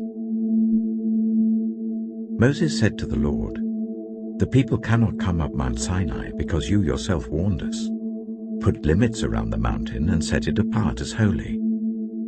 The Lord replied, "Go down and bring Aaron up with you, but the priests and the people must not force their way through to come up to the Lord, or he will break out against them." So Moses went down to the people and told them. Exodus chapter 20. And God spoke all these words, "I am the Lord your God, who brought you out of Egypt, out of the land of slavery. You shall have no other gods before me. You shall not make for yourself an image in the form of anything in heaven above, or on the earth beneath, or in the waters below. You shall not bow down to them or worship them. For I, the Lord your God, am a jealous God, punishing the children for the sin of the parents to the third and fourth generation of those who hate me, but showing love to 1,000 generations of those who love me and keep my commandments. You shall not misuse the name of the Lord your God, for the Lord will not hold anyone guiltless who misuses his name. Remember the Sabbath day by keeping it holy. 6 days you shall labor and do all your work, but the seventh day is a Sabbath to the Lord your God. On it you shall not do any work, neither you, nor your son or daughter, nor your male or female servant, nor your animals, nor any foreigner residing in your towns. For in 6 days the Lord made the heavens and the earth, the sea, and all that is in them, but he rested on the seventh day. Therefore the Lord blessed the Sabbath day and made it holy. Honor your father and your mother, so that you may live long in the land the Lord your God is giving you. You shall not murder. You shall not commit adultery. You shall not steal. You shall not give false testimony against your neighbor. You shall not covet your neighbor's house. You shall not covet your neighbor's wife, or his male or female servant, his ox or donkey, or anything that belongs to your neighbor. When the people saw the thunder and lightning and heard the trumpet and saw the mountain in smoke, they trembled with fear. They stayed at a distance and said to Moses, "Speak to us yourself and we will listen, but do not let God speak to us or we will die." Moses said to the people, "Do not be afraid.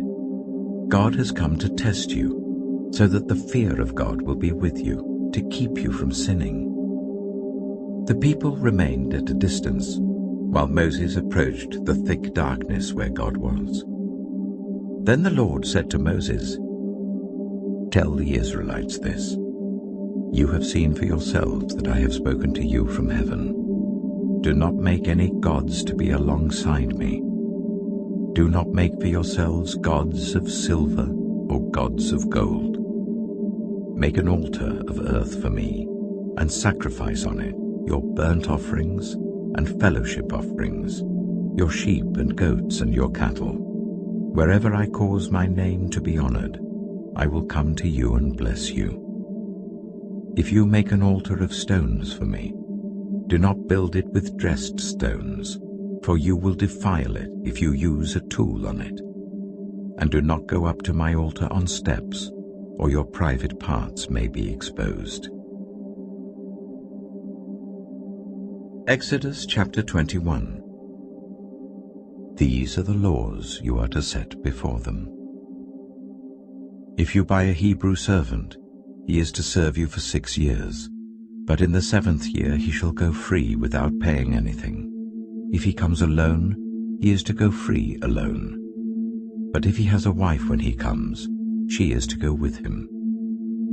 If his master gives him a wife and she bears him sons or daughters, the woman and her children shall belong to her master, and only the man shall go free. But if the servant declares, "I love my master and my wife and children, and do not want to go free," then his master must take him before the judges. He shall take him to the door or the doorpost, and pierce his ear with an awl. Then he will be his servant for life. If a man sells his daughter as a servant, she is not to go free as male servants do.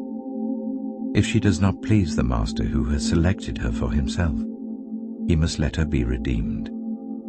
He has no right to sell her to foreigners, because he has broken faith with her. If he selects her for his son, he must grant her the rights of a daughter. If he marries another woman, he must not deprive the first one of her food, clothing, and marital rights. If he does not provide her with these 3 things, she is to go free without any payment of money. Anyone who strikes a person with a fatal blow is to be put to death. However, if it is not done intentionally, but God lets it happen, they are to flee to a place I will designate. But if anyone schemes and kills someone deliberately, that person is to be taken from my altar and put to death. Anyone who attacks their father or mother is to be put to death. Anyone who kidnaps someone is to be put to death, whether the victim has been sold or is still in the kidnapper's possession. Anyone who curses their father or mother is to be put to death. If people quarrel and one person hits another with a stone or with their fist, and the victim does not die but is confined to bed, the one who struck the blow will not be held liable if the other can get up and walk around outside with the staff. However, the guilty party must pay the injured person for any loss of time and see that the victim is completely healed. Anyone who beats their male or female slave with a rod must be punished if the slave dies as a direct result. But they are not to be punished if the slave recovers after a day or two, since the slave is their property. If people are fighting and hit a pregnant woman and she gives birth prematurely, but there is no serious injury, the offender must be fined whatever the woman's husband demands and the court allows. But if there is serious injury, you are to take life for life, eye for eye, tooth for tooth, hand for hand, foot for foot, burn for burn, wound for wound, bruise for bruise. An owner who hits a male or female slave in the eye and destroys it must let the slave go free to compensate for the eye. And an owner who knocks out the tooth of a male or female slave must let the slave go free to compensate for the tooth. If a bull gores a man or woman to death, the bull is to be stoned to death, and its meat must not be eaten. But the owner of the bull will not be held responsible. If, however, the bull has had the habit of goring, and the owner has been warned but has not kept it penned up, and it kills a man or woman, the bull is to be stoned, and its owner also is to be put to death. However, if payment is demanded, the owner may redeem his life by the payment of whatever is demanded. This law also applies if the bull gores a son or a daughter. If the bull gores a male or female slave, the owner must pay 30 shekels of silver to the master of the slave, and the bull is to be stoned to death. If anyone uncovers a pit, or digs one and fails to cover it, and an ox or donkey falls into it, the one who opened the pit must pay the owner for the loss and take the dead animal in exchange.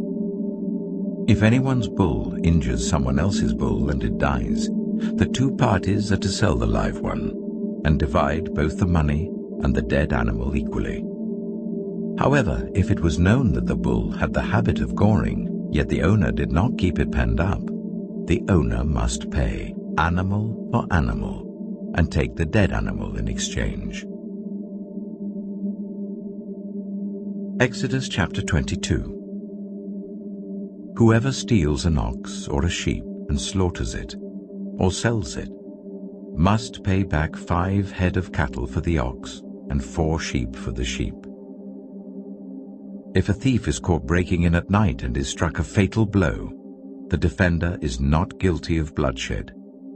But if it happens after sunrise, the defender is guilty of bloodshed. Anyone who steals must certainly make restitution. But if they have nothing, they must be sold to pay for their theft. If the stolen animal is found alive in their possession, whether ox or donkey or sheep, they must pay back double.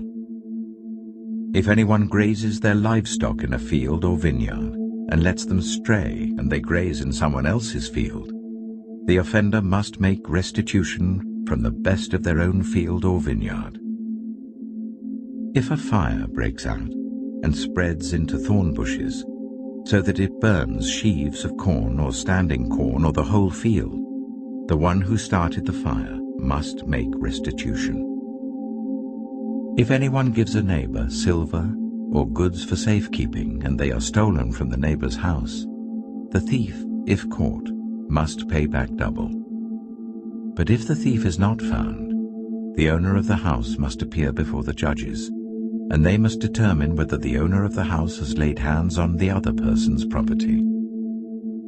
In all cases of illegal possession of an ox, a donkey, a sheep, a garment, or any other lost property about which somebody says, "This is mine," both parties are to bring their cases before the judges. The one whom the judges declare guilty must pay back double to the other. If anyone gives a donkey, an ox, a sheep, or any other animal to their neighbor for safekeeping, and it dies, or is injured, or is taken away while no one is looking, the issue between them will be settled by the taking of an oath before the Lord, that the neighbor did not lay hands on the other person's property. The owner is to accept this, and no restitution is required. But if the animal was stolen from the neighbor, restitution must be made to the owner. If it was torn to pieces by a wild animal, the neighbor shall bring in the remains as evidence, and shall not be required to pay for the torn animal. If anyone borrows an animal from their neighbor, and it is injured or dies while the owner is not present, they must make restitution. But if the owner is with the animal, the borrower will not have to pay. If the animal was hired, the money paid for the hire covers the loss. If a man seduces a virgin who is not pledged to be married and sleeps with her, he must pay the bride price, and she shall be his wife.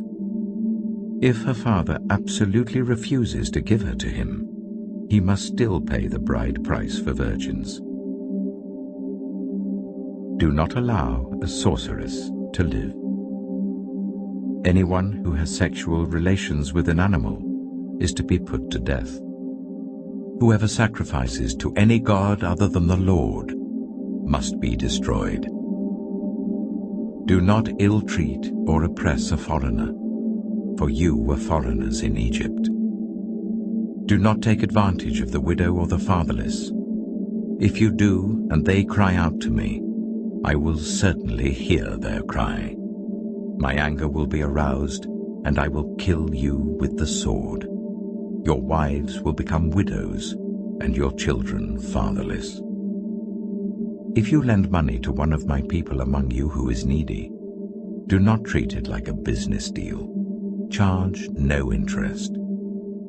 If you take your neighbor's cloak as a pledge, return it by sunset, because that cloak is the only covering your neighbor has. What else can they sleep in? When they cry out to me, I will hear, for I am compassionate. Do not blaspheme God or curse the ruler of your people. Do not hold back offerings from your granaries or your vats. You must give me the firstborn of your sons. Do the same with your cattle and your sheep. Let them stay with their mothers for 7 days, but give them to me on the 8th day. You are to be my holy people. So do not eat the meat of an animal torn by wild beasts. Throw it to the dogs. Exodus chapter 23. Do not spread false reports. Do not help a guilty person by being a malicious witness. Do not follow the crowd in doing wrong. When you give testimony in a lawsuit, do not pervert justice by siding with the crowd, and do not show favoritism to a poor person in a lawsuit. If you come across your enemy's ox or donkey wandering off, be sure to return it. If you see the donkey of someone who hates you fallen down under its load, do not leave it there. Be sure you help them with it. Do not deny justice to your poor people in their lawsuits. Have nothing to do with a false charge, and do not put an innocent or honest person to death, for I will not acquit the guilty. Do not accept a bribe, for a bribe blinds those who see and twists the words of the innocent.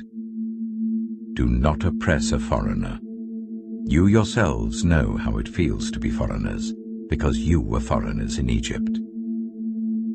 For 6 years you are to sow your fields and harvest the crops, but during the 7th year let the land lie unplowed and unused. Then the poor among your people may get food from it, and the wild animals may eat what is left. Do the same with your vineyard and your olive grove. 6 days do your work, but on the 7th day do not work, so that your ox and your donkey may rest, and so that the slave born in your household and the foreigner living among you may be refreshed. Be careful to do everything I have said to you. Do not invoke the names of other gods. Do not let them be heard on your lips. 3 times a year you are to celebrate a festival to me. Celebrate the festival of unleavened bread. For 7 days eat bread made without yeast as I commanded you. Do this at the appointed time in the month of Aviv, for in that month you came out of Egypt. No one is to appear before me empty-handed. Celebrate the festival of harvest with the first fruits of the crops you sow in your field. Celebrate the festival of ingathering at the end of the year, when you gather in your crops from the field. 3 times a year all the men are to appear before the sovereign Lord. Do not offer the blood of a sacrifice to me, along with anything containing yeast. The fat of my festival offerings must not be kept until morning. Bring the best of the first fruits of your soil to the house of the Lord your God. Do not cook a young goat in its mother's milk. See, I am sending an angel ahead of you to guard you along the way, and to bring you to the place I have prepared. Pay attention to him and listen to what he says. Do not rebel against him. He will not forgive your rebellion, since my name is in him. If you listen carefully to what he says and do all that I say, I will be an enemy to your enemies and will oppose those who oppose you. My angel will go ahead of you and bring you into the land of the Amorites, Hittites, Perizzites, Canaanites, Hivites, and Jebusites, and I will wipe them out. Do not bow down before their gods, or worship them, or follow their practices. You must demolish them and break their sacred stones to pieces. Worship the Lord your God, and his blessing will be on your food and water. I will take away disease from among you, and none will miscarry or be barren in your land. I will give you a full lifespan. I will send my terror ahead of you, and throw into confusion every nation you encounter. I will make all your enemies turn their backs and run. I will send the hornet ahead of you to drive the Hivites, Canaanites, and Hittites out of your way. But I will not drive them out in a single year, because the land would become desolate and the wild animals too numerous for you. Little by little I will drive them out before you, until you have increased enough to take possession of the land. I will establish your borders from the Red Sea to the Mediterranean Sea, and from the desert to the Euphrates River. I will give into your hands the people who live in the land, and you will drive them out before you. Do not make a covenant with them or with their gods. Do not let them live in your land, or they will cause you to sin against me, because the worship of their gods will certainly be a snare to you. Exodus chapter 24. Then the Lord said to Moses, "Come up to the Lord, you and Aaron, Nadab and Abihu, and 70 of the elders of Israel. You are to worship at a distance. But Moses alone is to approach the Lord. The others must not come near, and the people may not come up with him. When Moses went and told the people all the Lord's words and laws, they responded with one voice, "Everything the Lord has said we will do." Moses then wrote down everything the Lord had said. He got up early the next morning and built an altar at the foot of the mountain and set up 12 stone pillars representing the 12 tribes of Israel. Then he sent young Israelite men, and they offered burnt offerings and sacrificed young bulls as fellowship offerings to the Lord. Moses took half of the blood and put it in bowls, and the other half he splashed against the altar. Then he took the book of the covenant and read it to the people. They responded, "We will do everything the Lord has said. We will obey." Moses then took the blood, sprinkled it on the people, and said, "This is the blood of the covenant that the Lord has made with you in accordance with all these words." Moses and Aaron, Nadab and Abihu, and the 70 elders of Israel went up and saw the God of Israel. Under his feet was something like a pavement made of lapis lazuli, as bright blue as the sky. But God did not raise his hand against these leaders of the Israelites. They saw God, and they ate and drank. The Lord said to Moses, "Come up to me on the mountain and stay here, and I will give you the tablets of stone with the law and commandments I have written for their instruction." Then Moses set out with Joshua his assistant, and Moses went up on the mountain of God. He said to the elders, "Wait here for us until we come back to you. Aaron and Hur are with you, and anyone involved in a dispute can go to them." When Moses went up on the mountain, the cloud covered it, and the glory of the Lord settled on Mount Sinai. For 6 days the cloud covered the mountain, and on the 7th day the Lord called to Moses from within the cloud. To the Israelites, the glory of the Lord looked like a consuming fire on top of the mountain. Then Moses entered the cloud as he went on up the mountain, and he stayed on the mountain 40 days and 40 nights. Exodus chapter 25. The Lord said to Moses, "Tell the Israelites to bring me an offering.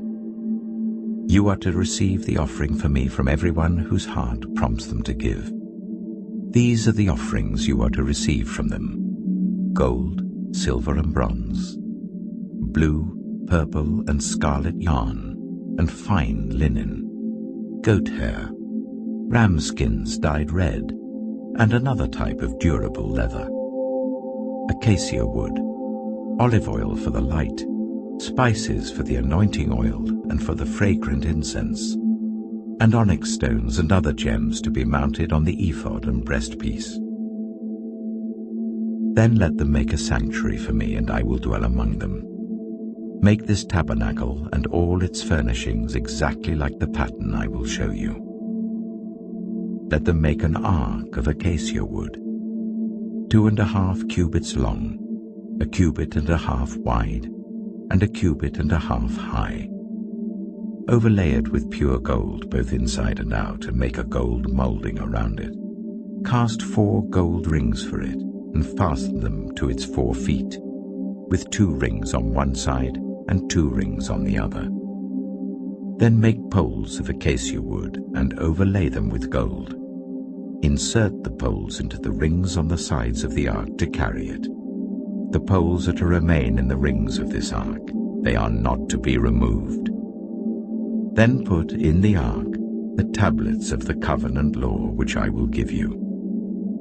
Make an atonement cover of pure gold, 2.5 cubits long and 1.5 cubits wide, and make 2 cherubim out of hammered gold at the ends of the cover.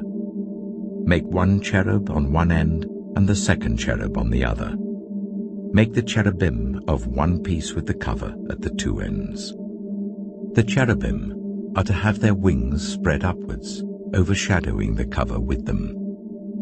The cherubim are to face each other, looking towards the cover.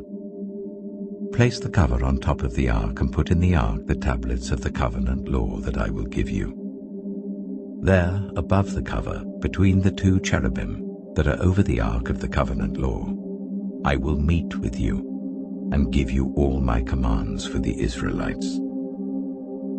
Make a table of acacia wood, 2 cubits long, a cubit wide, and a cubit and a half high.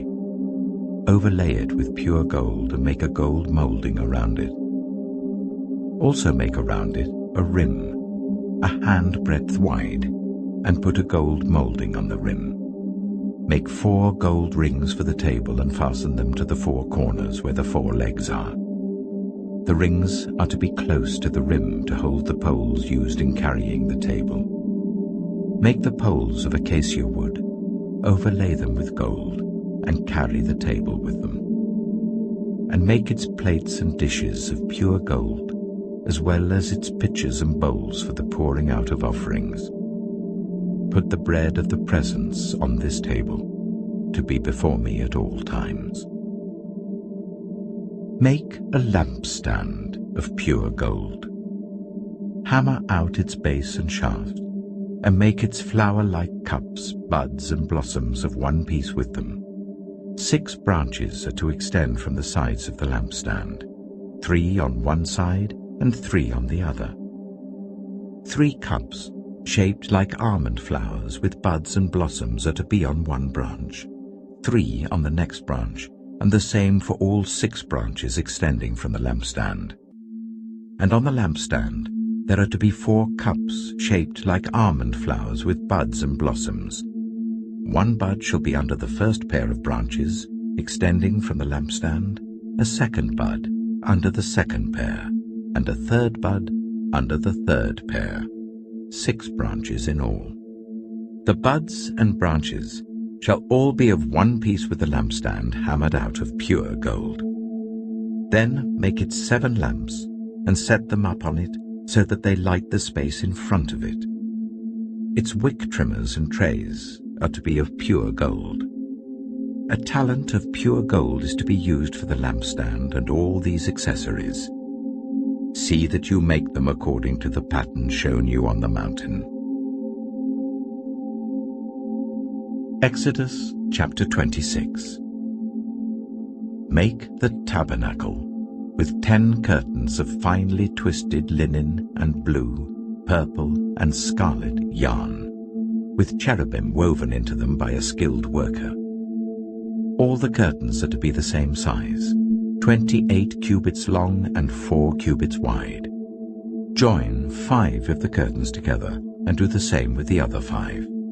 Make loops of blue material along the edge of the end curtain in one set and do the same with the end curtain in the other set. Make 50 loops on one curtain and 50 loops on the end curtain of the other set, with the loops opposite each other. Then make 50 gold clasps and use them to fasten the curtains together so that the tabernacle is a unit. Make curtains of goat hair for the tent over the tabernacle, 11 altogether. All 11 curtains are to be the same size, 30 cubits long and 4 cubits wide. Join 5 of the curtains together into one set and the other 6 into another set. Fold the 6th curtain double at the front of the tent. Make 50 loops along the edge of the end curtain in one set, and also along the edge of the end curtain in the other set. Then make 50 bronze clasps and put them in the loops to fasten the tent together as a unit. As for the additional length of the tent curtains, the half curtain that is left over is to hang down at the rear of the tabernacle. The tent curtains will be a cubit longer on both sides. What is left will hang over the sides of the tabernacle so as to cover it. Make for the tent a covering of ram skins dyed red, and over that a covering of other durable leather. Make upright frames of acacia wood for the tabernacle. Each frame is to be 10 cubits long and a cubit and a half wide, with 2 projections set parallel to each other. Make all the frames of the tabernacle in this way. Make 20 frames for the south side of the tabernacle, and make 40 silver bases to go under them, 2 bases for each frame, 1 under each projection. For the other side, the north side of the tabernacle, make 20 frames and 40 silver bases, 2 under each frame. Make 6 frames for the far end, that is the west end of the tabernacle, and make 2 frames for the corners at the far end. At these 2 corners, they must be double from the bottom all the way to the top and fitted into a single ring. Both shall be like that. So there will be 8 frames and 16 silver bases, 2 under each frame. Also, make crossbars of acacia wood, 5 for the frames on one side of the tabernacle, 5 for those on the other side, and 5 for the frames on the west at the far end of the tabernacle. The center crossbar is to extend from end to end at the middle of the frames. Overlay the frames with gold and make gold rings to hold the crossbars. Also, overlay the crossbars with gold. Set up the tabernacle according to the plan shown you on the mountain. Make a curtain of blue, purple, and scarlet yarn and finely twisted linen, with cherubim woven into it by a skilled worker. Hang it with gold hooks on 4 posts of acacia wood, overlaid with gold and standing on 4 silver bases. Hang the curtain from the clasps, and place the Ark of the Covenant Law behind the curtain. The curtain will separate the holy place from the most holy place. Put the atonement cover on the Ark of the Covenant Law in the most holy place. Place the table outside the curtain on the north side of the tabernacle, and put the lampstand opposite it on the south side. For the entrance to the tent, make a curtain of blue, purple, and scarlet yarn and finely twisted linen, the work of an embroiderer. Make gold hooks for this curtain, and 5 posts of acacia wood overlaid with gold, and cast 5 bronze bases for them. Exodus chapter 27. Build an altar of acacia wood, 3 cubits high. It is to be square, 5 cubits long and 5 cubits wide. Make a horn at each of the 4 corners, so that the horns and the altar are of one piece, and overlay the altar with bronze. Make all its utensils of bronze, its pots to remove the ashes, and its shovels, sprinkling bowls, meat forks, and fire pans. Make a grating for it, a bronze network, and make a bronze ring at each of the 4 corners of the network. Put it under the ledge of the altar, so that it is halfway up the altar. Make poles of acacia wood for the altar and overlay them with bronze. The poles are to be inserted into the rings, so they will be on 2 sides of the altar when it is carried. Make the altar hollow out of boards. It is to be made just as you were shown on the mountain. Make a courtyard for the tabernacle. The south side shall be 100 cubits long, and is to have curtains of finely twisted linen, with 20 posts and 20 bronze bases, with silver hooks and bands on the posts. The north side shall also be 100 cubits long, and is to have curtains with 20 posts and 20 bronze bases, and with silver hooks and bands on the posts. The west end of the courtyard shall be 50 cubits wide, and have curtains with 10 posts and 10 bases. On the east end, towards the sunrise, the courtyard shall also be 50 cubits wide. Curtains 15 cubits long are to be on one side of the entrance with 3 posts and 3 bases, and curtains 15 cubits long are to be on the other side, with 3 posts and 3 bases. For the entrance to the courtyard, provide a curtain 20 cubits long of blue, purple, and scarlet yarn, and finely twisted linen, the work of an embroiderer, with 4 posts and 4 bases. All the posts around the courtyard are to have silver bands and hooks and bronze bases.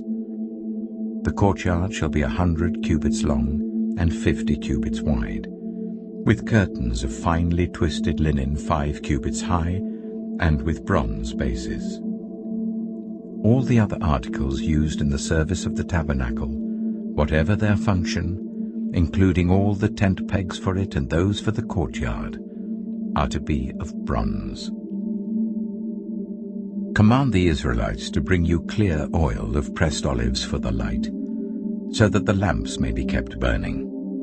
In the tent of meeting outside the curtain that shields the ark of the covenant law, Aaron and his sons are to keep the lamps burning before the Lord from evening till morning. This is to be a lasting ordinance among the Israelites for the generations to come. Exodus chapter 28. Let Aaron your brother be brought to you from among the Israelites, with his sons Nadab and Abihu, Eleazar and Ithamar, so that they may serve me as priests.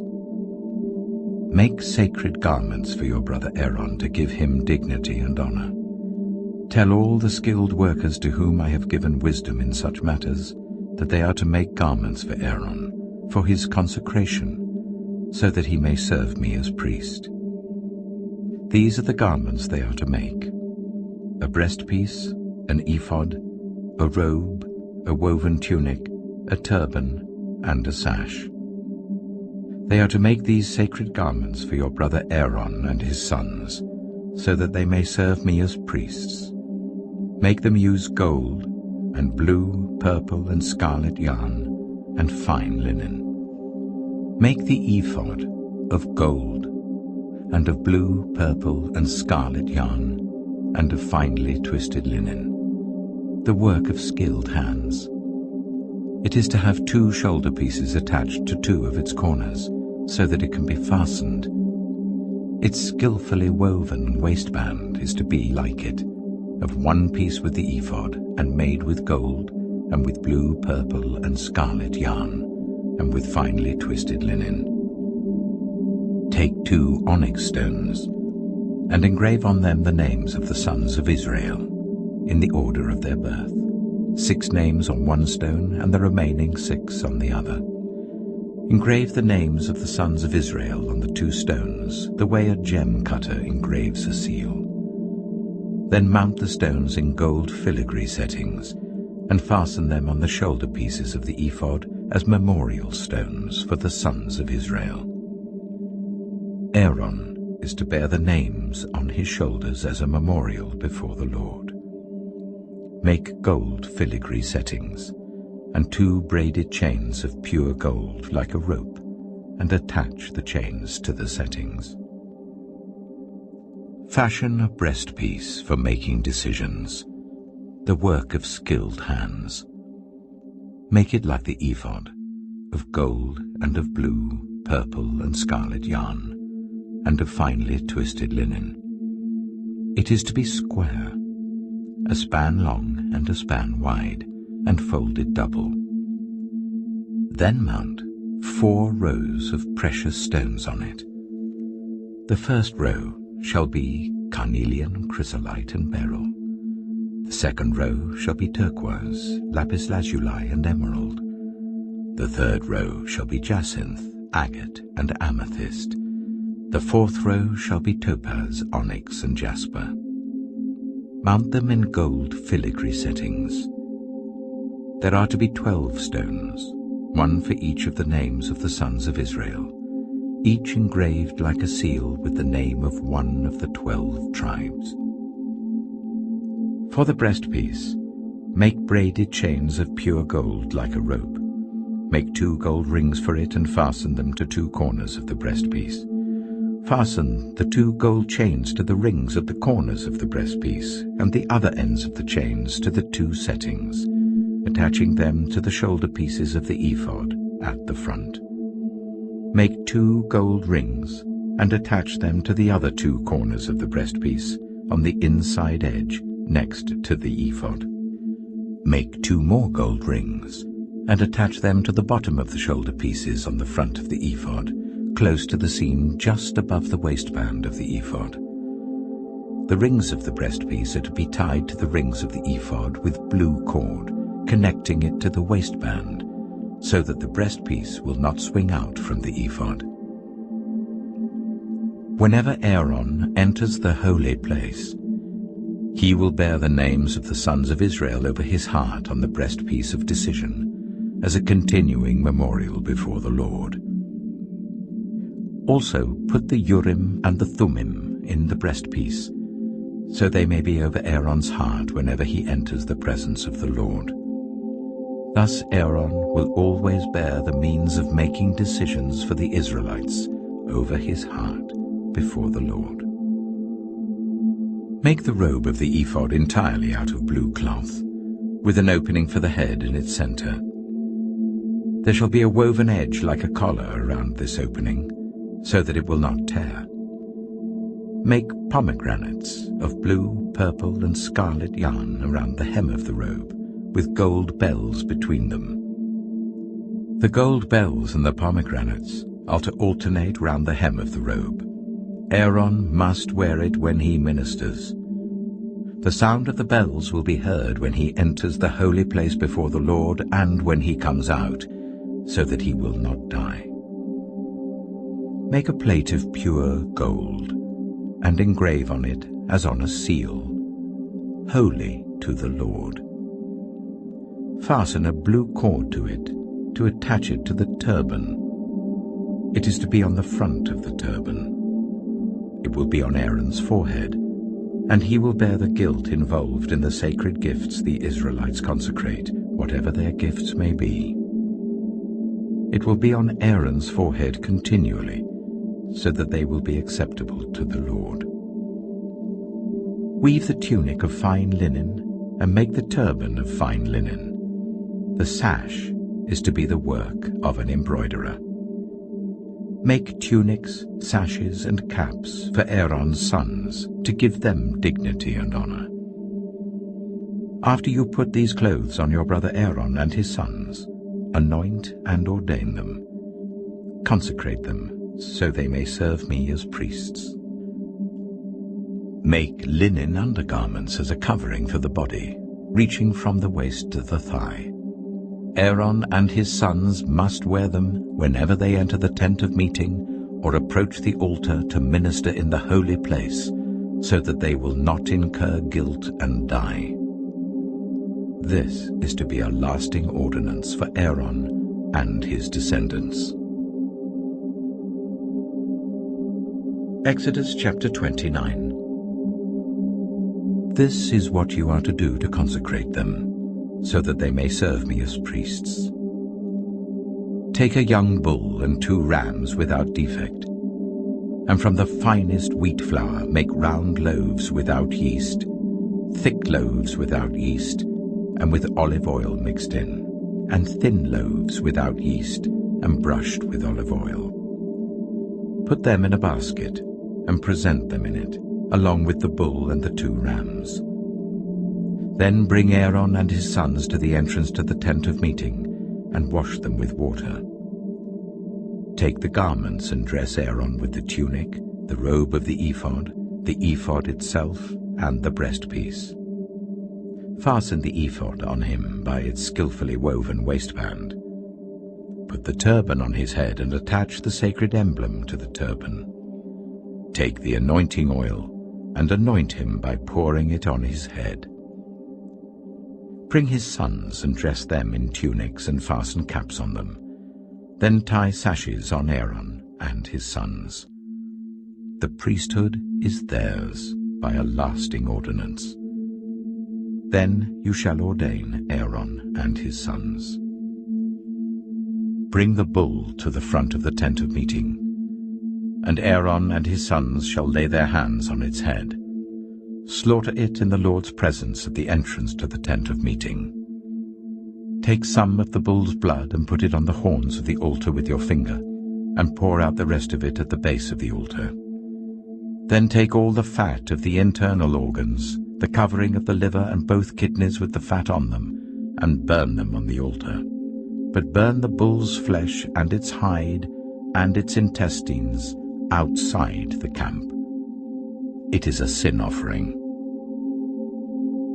Take one of the rams, and Aaron and his sons shall lay their hands on its head.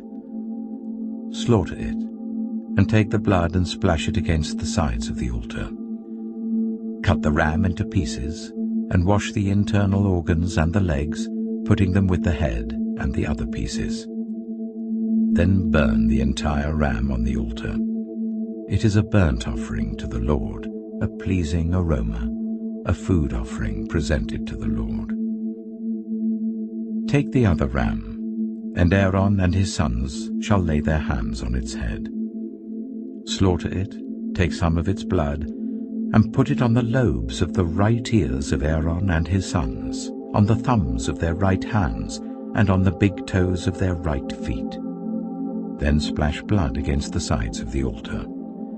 And take some of the blood on the altar and some of the anointing oil, and sprinkle it on Aaron and his garments, and on his sons and their garments.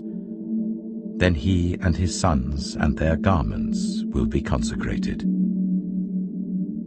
Take from this ram the fat tail, the fat on the internal organs, the covering of the liver, both kidneys with the fat on them, and the right thigh.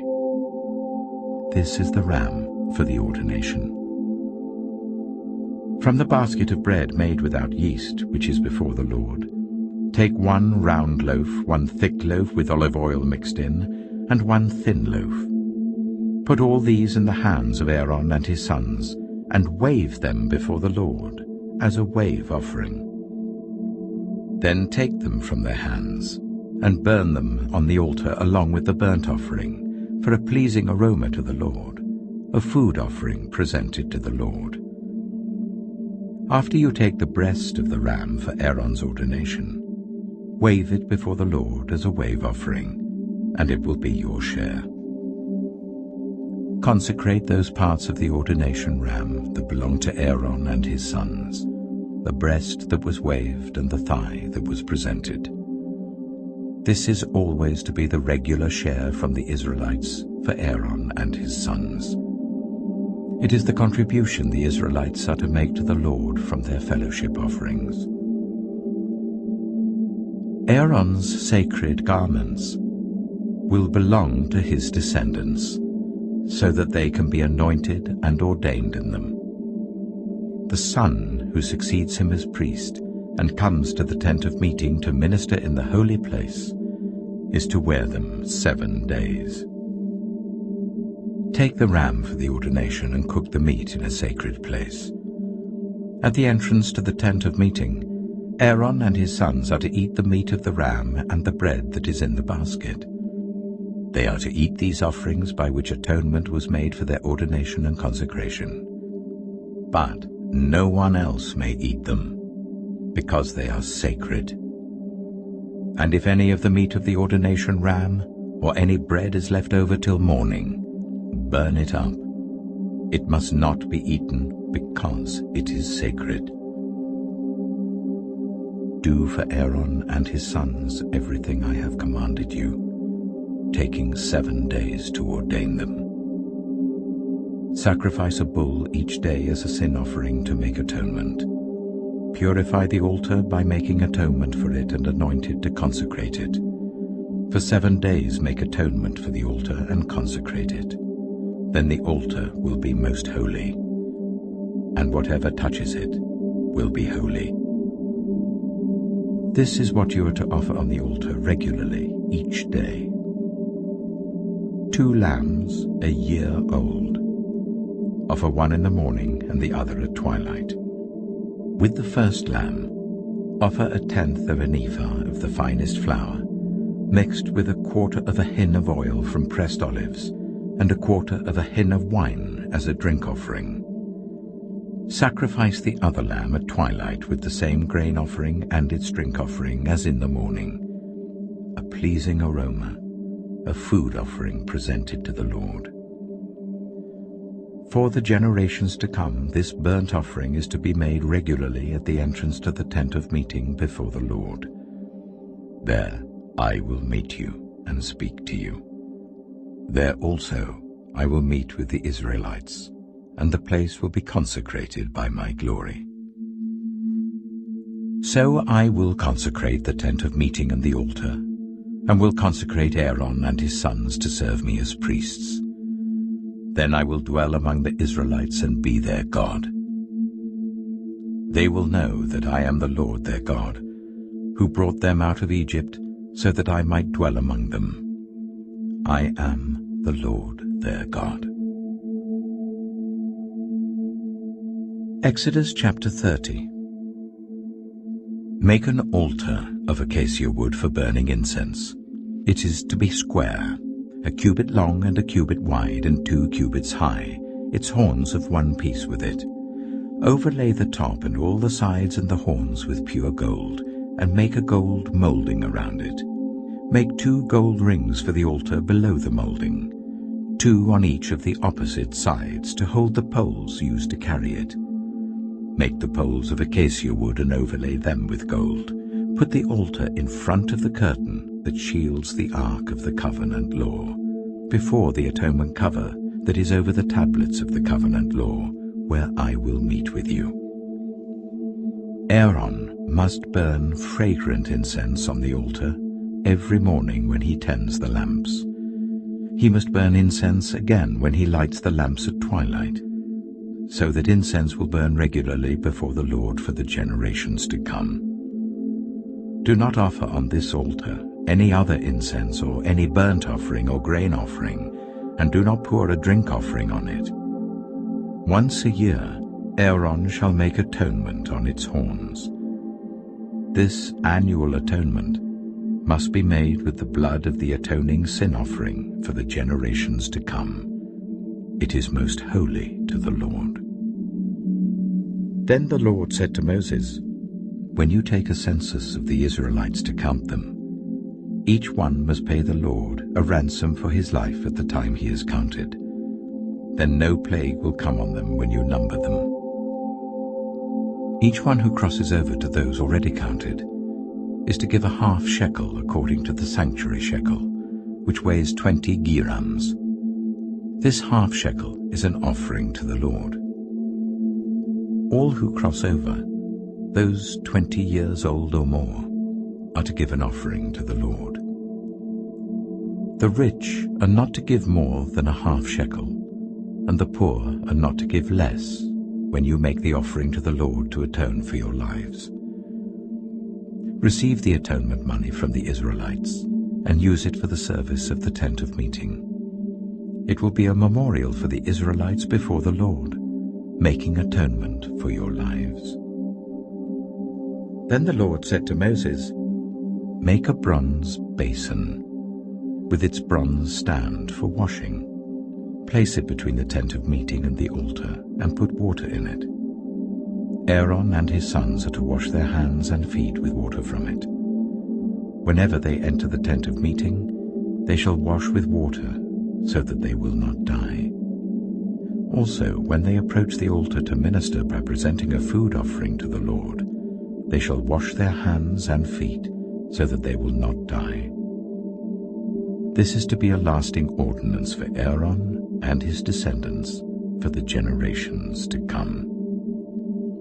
Then the Lord said to Moses, "Take the following fine spices: 500 shekels of liquid myrrh, half as much, that is 250 shekels, of fragrant cinnamon, 250 shekels of fragrant calamus, 500 shekels of cassia, all according to the sanctuary shekel, and a hin of olive oil.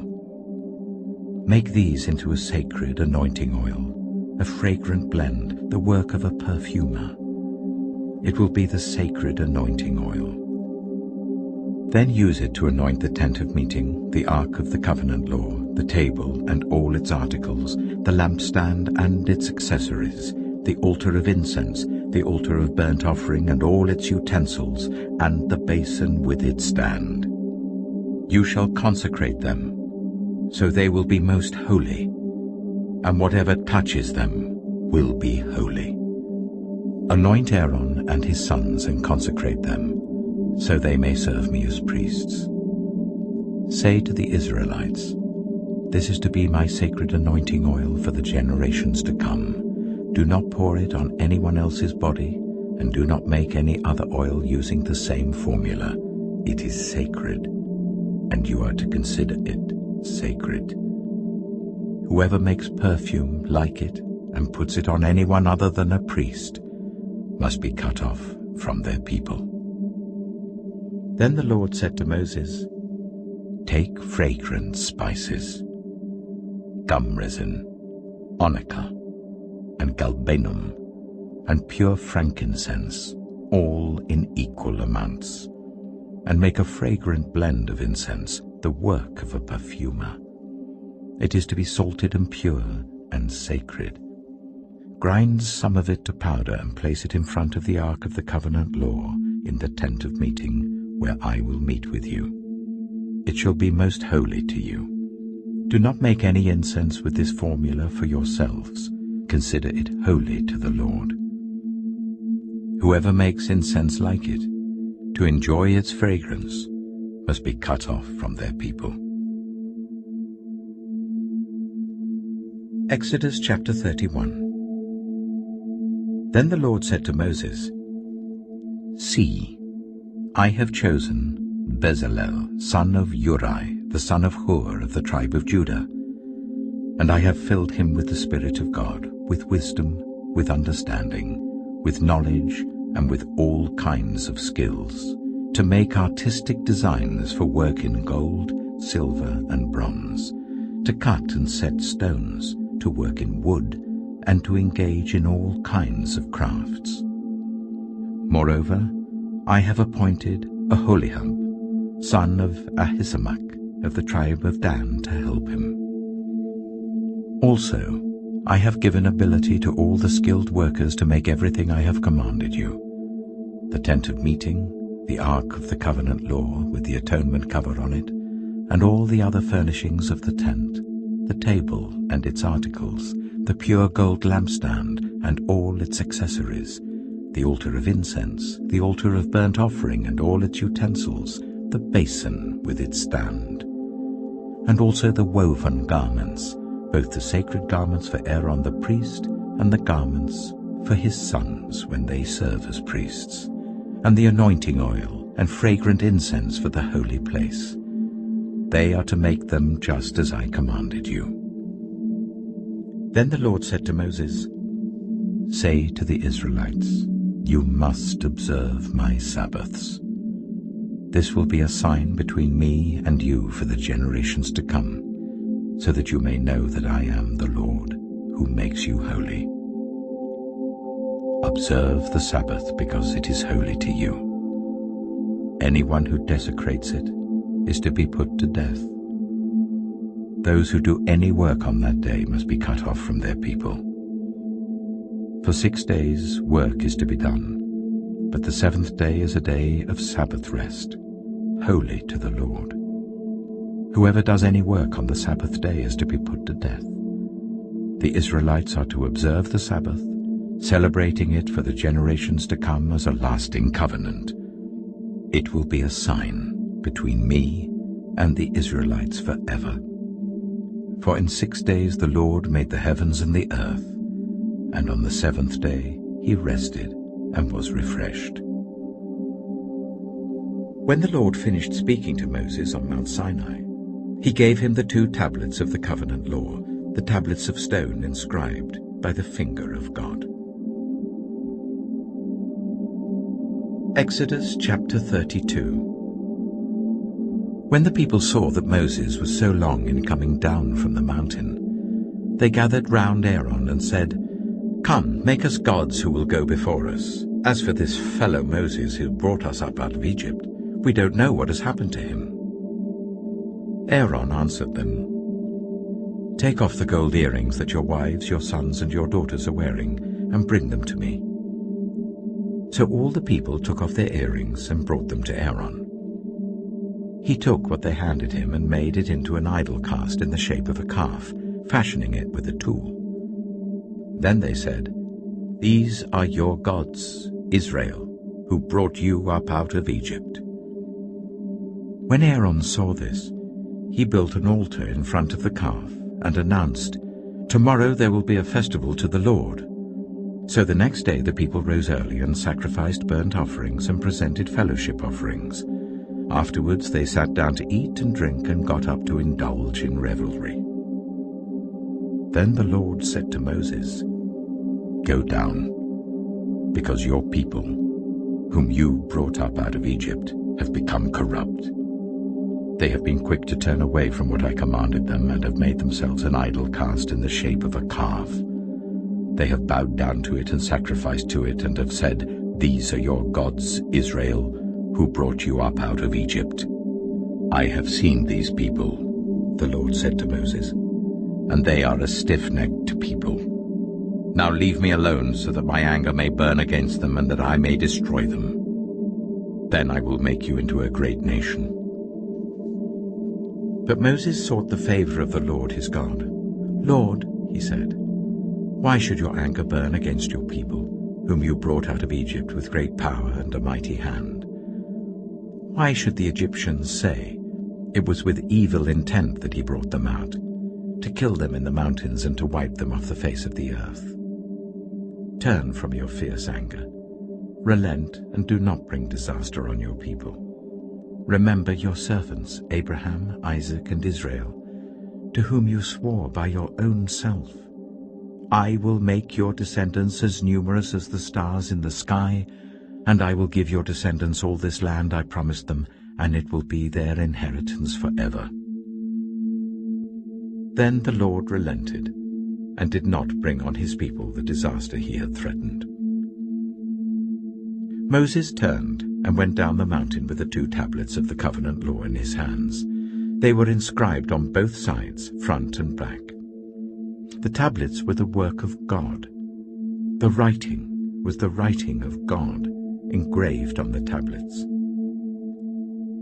When Joshua heard the noise of the people shouting, he said to Moses, "There is the sound of war in the camp." Moses replied, "It is not the sound of victory. It is not the sound of defeat. It is the sound of singing that I hear." When Moses approached the camp and saw the calf and the dancing, his anger burned, and he threw the tablets out of his hands, breaking them to pieces at the foot of the mountain. And he took the calf the people had made and burned it in the fire. Then he ground it to powder, scattered it on the water, and made the Israelites drink it. He said to Aaron, "What did these people do to you, that you led them into such great sin?" "Do not be angry, my lord," Aaron answered. "You know how prone these people are to evil. They said to me, 'Make us gods who will go before us.' As for this fellow Moses who brought us up out of Egypt, we don't know what's happened to him. So I told them, 'Whoever has any gold jewelry, take it off.' Then they gave me the gold, and I threw it into the fire, and out came this calf." Moses saw that the people were running wild, and that Aaron had let them get out of control and so become a laughingstock to their enemies. So he stood at the entrance to the camp and said, "Whoever is for the Lord, come to me." And all the Levites rallied to him. Then he said to them, "This is what the Lord, the God of Israel, says. Each man strap a sword to his side. Go back and forth through the camp from one end to the other, each killing his brother and friend and neighbor." The Levites did as Moses commanded, and that day about 3,000 of the people died. Then Moses said, "You have been set apart to the Lord today, for you are against your own sons and brothers, and he has blessed you this day." The next day Moses said to the people, "You have committed a great sin, but now I will go up to the Lord. Perhaps I can make atonement for your sin." So Moses went back to the Lord and said, "Oh, what a great sin these people have committed. They have made themselves gods of gold, But now, please, forgive their sin. But if not, then blot me out of the book you have written." The Lord replied to Moses, "Whoever has sinned against me, I will blot out of my book. Now go, lead the people to the place I spoke of, and my angel will go before you. However, when the time comes for me to punish, I will punish them for their sin." And the Lord struck the people with a plague because of what they did with the calf Aaron had made. Exodus chapter 33. Then the Lord said to Moses, "Leave this place, you and the people you brought up out of Egypt, and go up to the land I promised on oath to Abraham, Isaac, and Jacob, saying, I will give it to your descendants. I will send an angel before you and drive out the Canaanites, Amorites, Hittites, Perizzites, Hivites, and Jebusites. Go up to the land flowing with milk and honey. But I will not go with you, because you are a stiff-necked people, and I might destroy you on the way." When the people heard these distressing words, they began to mourn, and no one put on any ornaments. For the Lord had said to Moses, "Tell the Israelites, you are a stiff-necked people. If I were to go with you even for a moment, I might destroy you. Now take off your ornaments, and I will decide what to do with you." So the Israelites stripped off their ornaments at Mount Horeb. Now Moses used to take a tent and pitch it outside the camp some distance away, calling it the tent of meeting. Anyone inquiring of the Lord would go to the tent of meeting outside the camp. And whenever Moses went out to the tent, all the people rose and stood at the entrances to their tents, watching Moses until he entered the tent. As Moses went into the tent, the pillar of cloud would come down and stay at the entrance while the Lord spoke with Moses. Whenever the people saw the pillar of cloud standing at the entrance to the tent, they all stood and worshipped, each at the entrance to their tent. The Lord would speak to Moses face to face, as one speaks to a friend. Then Moses would return to the camp. But his young assistant Joshua, son of Nun, did not leave the tent. Moses said to the Lord, "You have been telling me, 'Lead these people.' But you have not let me know whom you will send with me. You have said, 'I know you by name, and you have found favor with me.' If you are pleased with me, teach me your ways, so I may know you and continue to find favor with you. Remember that this nation is your people." The Lord replied, "My presence will go with you, and I will give you rest." Then Moses said to him, "If your presence does not go with us, do not send us up from here. How will anyone know that you are pleased with me and with your people unless you go with us? What else will distinguish me and your people from all the other people on the face of the earth?" And the Lord said to Moses, "I will do the very thing you have asked, because I am pleased with you, and I know you by name." Then Moses said, "Now show me your glory." And the Lord said, "I will cause all my goodness to pass in front of you, and I will proclaim my name, the Lord, in your presence. I will have mercy on whom I will have mercy, and I will have compassion on whom I will have compassion. But," he said, "you cannot see my face, for no one may see me and live." Then the Lord said, "There is a place near me where you may stand on a rock. When my glory passes by, I will put you in a cleft in the rock and cover you with my hand until I have passed by. Then I will remove my hand, and you will see my back, but my face must not be seen." Exodus chapter 34. The Lord said to Moses, "Chisel out 2 stone tablets like the first ones, and I will write on them the words that were on the first tablets which you broke. Be ready in the morning, and then come up on Mount Sinai. Present yourself to me there on the top of the mountain. No one is to come with you or be seen anywhere on the mountain. Not even the flocks and herds may graze in front of the mountain.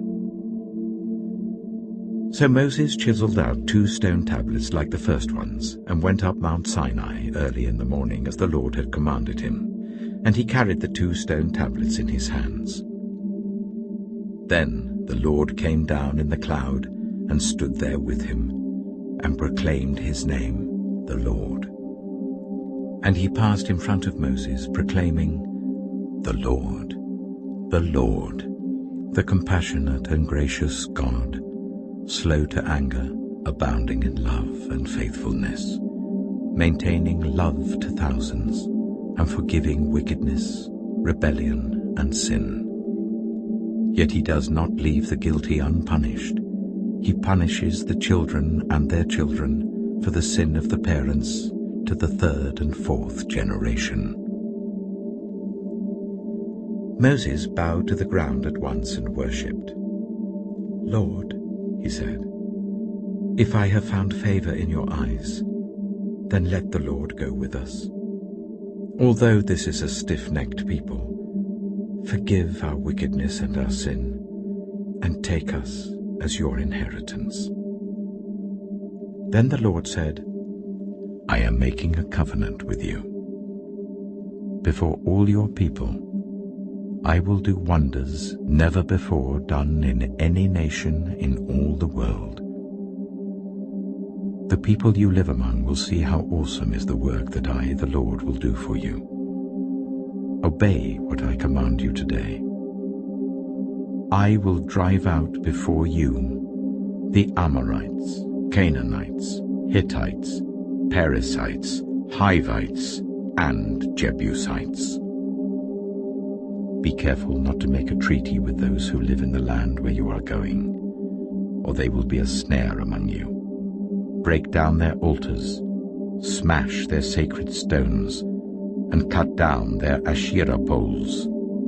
Do not worship any other god, for the Lord, whose name is jealous, is a jealous God. Be careful not to make a treaty with those who live in the land, for when they prostitute themselves to their gods and sacrifice to them, they will invite you, and you will eat their sacrifices. And when you choose some of their daughters as wives for your sons, and those daughters prostitute themselves to their gods, they will lead your sons to do the same. Do not make any idols. Celebrate the festival of unleavened bread. For 7 days eat bread made without yeast as I commanded you. Do this at the appointed time in the month of Aviv, for in that month you came out of Egypt. The first offspring of every womb belongs to me, including all the firstborn males of your livestock, whether from herd or flock. Redeem the firstborn donkey with a lamb, but if you do not redeem it, break its neck. Redeem all your firstborn sons. No one is to appear before me empty-handed. 6 days you shall labor, but on the 7th day you shall rest. Even during the plowing season and harvest you must rest. Celebrate the festival of weeks with the first fruits of the wheat harvest, and the festival of ingathering at the turn of the year. 3 times a year all your men are to appear before the sovereign Lord, the God of Israel. I will drive out nations before you and enlarge your territory, and no one will covet your land when you go up 3 times each year to appear before the Lord your God. Do not offer the blood of a sacrifice to me along with anything containing yeast, and do not let any of the sacrifice from the Passover festival remain until morning. Bring the best of the first fruits of your soil to the house of the Lord your God. Do not cook a young goat in its mother's milk. Then the Lord said to Moses, Write down these words, for in accordance with these words I have made a covenant with you and with Israel. Moses was there with the Lord 40 days and 40 nights, without eating bread or drinking water. And he wrote on the tablets the words of the covenant, the 10 Commandments.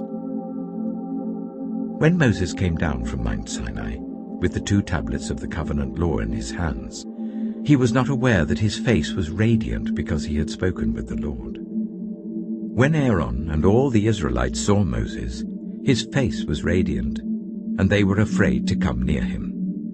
But Moses called to them. So Aaron and all the leaders of the community came back to him, and he spoke to them. Afterwards all the Israelites came near him, and he gave them all the commands the Lord had given him on Mount Sinai.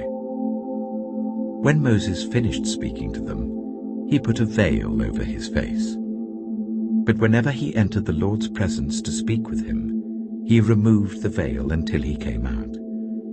And when he came out and told the Israelites what he had been commanded, they saw that his face was radiant. Then Moses would put the veil back over his face until he went in to speak with the Lord. Exodus chapter 35. Moses assembled the whole Israelite community and said to them, "These are the things the Lord has commanded you to do. For 6 days work is to be done, but the 7th day shall be your holy day, a day of Sabbath rest to the Lord. Whoever does any work on it is to be put to death. Do not light a fire in any of your dwellings on the Sabbath day." Moses said to the whole Israelite community, "This is what the Lord has commanded. From what you have, take an offering for the Lord. Everyone who is willing is to bring to the Lord an offering of gold, silver, and bronze, blue, purple, and scarlet yarn and fine linen, goat hair, ram skins dyed red, and another type of durable leather, acacia wood, olive oil for the light, spices for the anointing oil and for the fragrant incense, and onyx stones and other gems to be mounted on the ephod and breastpiece. All who are skilled among you are to come and make everything the Lord has commanded: the tabernacle with its tent and its covering, clasps, frames, crossbars, posts, and bases; the ark with its poles and the atonement cover and the curtain that shields it; the table with its poles and all its articles and the bread of the presence; the lampstand that is for light with its accessories, lamps and oil for the light; the altar of incense with its poles, the anointing oil and the fragrant incense; the curtain for the doorway at the entrance to the tabernacle; the altar of burnt offering with its bronze grating, its poles and all its utensils; the bronze basin with its stand; the curtains of the courtyard with its posts and bases, and the curtain for the entrance to the courtyard; the tent pegs for the tabernacle and for the courtyard, and their ropes; the woven garments worn for ministering in the sanctuary, both the sacred garments for Aaron the priest and the garments for his sons when they serve as priests. Then the whole Israelite community withdrew from Moses' presence, and everyone who was willing and whose heart moved them came and brought an offering to the Lord for the work on the tent of meeting, for all its service, and for the sacred garments. All who were willing, men and women alike, came and brought gold jewelry of all kinds, brooches, earrings, rings, and ornaments. They all presented their gold as a wave offering to the Lord. Everyone who had blue, purple, or scarlet yarn, or fine linen, or goat hair, ram skins dyed red, or other durable leather brought them. Those presenting an offering of silver or bronze brought it as an offering to the Lord, and everyone who had acacia wood for any part of the work brought it. Every skilled woman spun with her hands and brought what she had spun, blue, purple, or scarlet yarn, or fine linen. And all the women who were willing and had the skill spun the goat hair. The leaders brought onyx stones and other gems to be mounted on the ephod and breastpiece. They also brought spices and olive oil for the light, and for the anointing oil, and for the fragrant incense. All the Israelite men and women who were willing brought to the Lord free will offerings for all the work the Lord, through Moses, had commanded them to do. Then Moses said to the Israelites, "See, the Lord has chosen Bezalel, son of Uri, the son of Hur, of the tribe of Judah, and he has filled him with the Spirit of God, with wisdom, with understanding, with knowledge, and with all kinds of skills, to make artistic designs for work in gold, silver, and bronze, to cut and set stones, to work in wood, and to engage in all kinds of artistic crafts. And he has given both him and Aholiab, son of Ahisamach, of the tribe of Dan, the ability to teach others. He has filled them with skill to do all kinds of work as engravers, designers, embroiderers in blue, purple, and scarlet yarn and fine linen, and weavers, all of them skilled workers and designers." Exodus chapter 36. So Bezalel, Aholiab, and every skilled person to whom the Lord has given skill and ability, to know how to carry out all the work of constructing the sanctuary, are to do the work just as the Lord has commanded. Then Moses summoned Bezalel and Aholiab, and every skilled person to whom the Lord had given ability, and who was willing to come and do the work. They received from Moses all the offerings the Israelites had brought to carry out the work of constructing the sanctuary. And the people continued to bring free will offerings morning after morning. So all the skilled workers who were doing all the work on the sanctuary left what they were doing and said to Moses, "The people are bringing more than enough for doing the work the Lord commanded to be done." Then Moses gave an order, and they sent this word throughout the camp: "No man or woman is to make anything else as an offering for the sanctuary." And so the people were restrained from bringing more, because what they already had was more than enough to do all the work. All those who were skilled among the workers made the tabernacle with 10 curtains of finely twisted linen and blue, purple, and scarlet yarn, with cherubim woven into them by expert hands. All the curtains were the same size, 28 cubits long and 4 cubits wide. They joined 5 of the curtains together and did the same with the other 5. Then they made loops of blue material along the edge of the end curtain in one set, and the same was done with the end curtain in the other set. They also made 50 loops on one curtain and 50 loops on the end curtain of the other set, with the loops opposite each other. Then they made 50 gold clasps, and used them to fasten the 2 sets of curtains together, so that the tabernacle was a unit. They made curtains of goat hair for the tent over the tabernacle, 11 altogether. All 11 curtains were the same size, 30 cubits long and 4 cubits wide. They joined 5 of the curtains into one set, and the other 6 into another set. Then they made 50 loops along the edge of the end curtain in one set, and also along the edge of the end curtain in the other set. They made 50 bronze clasps to fasten the tent together as a unit. Then they made for the tent a covering of ram skins dyed red, and over that a covering of other durable leather. They made upright frames of acacia wood for the tabernacle. Each frame was 10 cubits long and 1.5 cubits wide, with 2 projections set parallel to each other. They made all the frames of the tabernacle in this way. They made 20 frames for the south side of the tabernacle, and made 40 silver bases to go under them, 2 bases for each frame, 1 under each projection. For the other side, the north side of the tabernacle, they made 20 frames and 40 silver bases, 2 under each frame. They made 6 frames for the far end, that is, the west end of the tabernacle, and 2 frames were made for the corners of the tabernacle at the far end. At these 2 corners, the frames were double from the bottom all the way to the top and fitted into a single ring. Both were made alike. So there were 8 frames and 16 silver bases, 2 under each frame. They also made crossbars of acacia wood, 5 for the frames on one side of the tabernacle, 5 for those on the other side, and 5 for the frames on the west, at the far end of the tabernacle.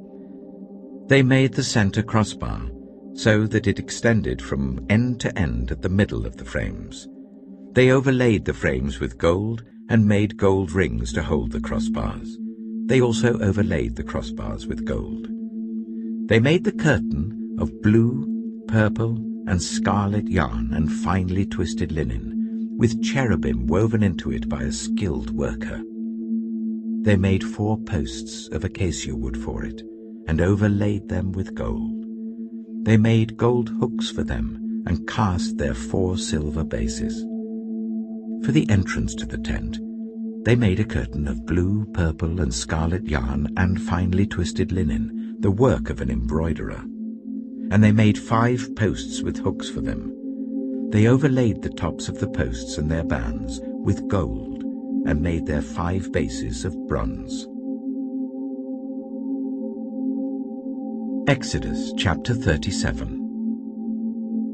Bezalel made the ark of acacia wood, 2.5 cubits long, 1.5 cubits wide, and 1.5 cubits high.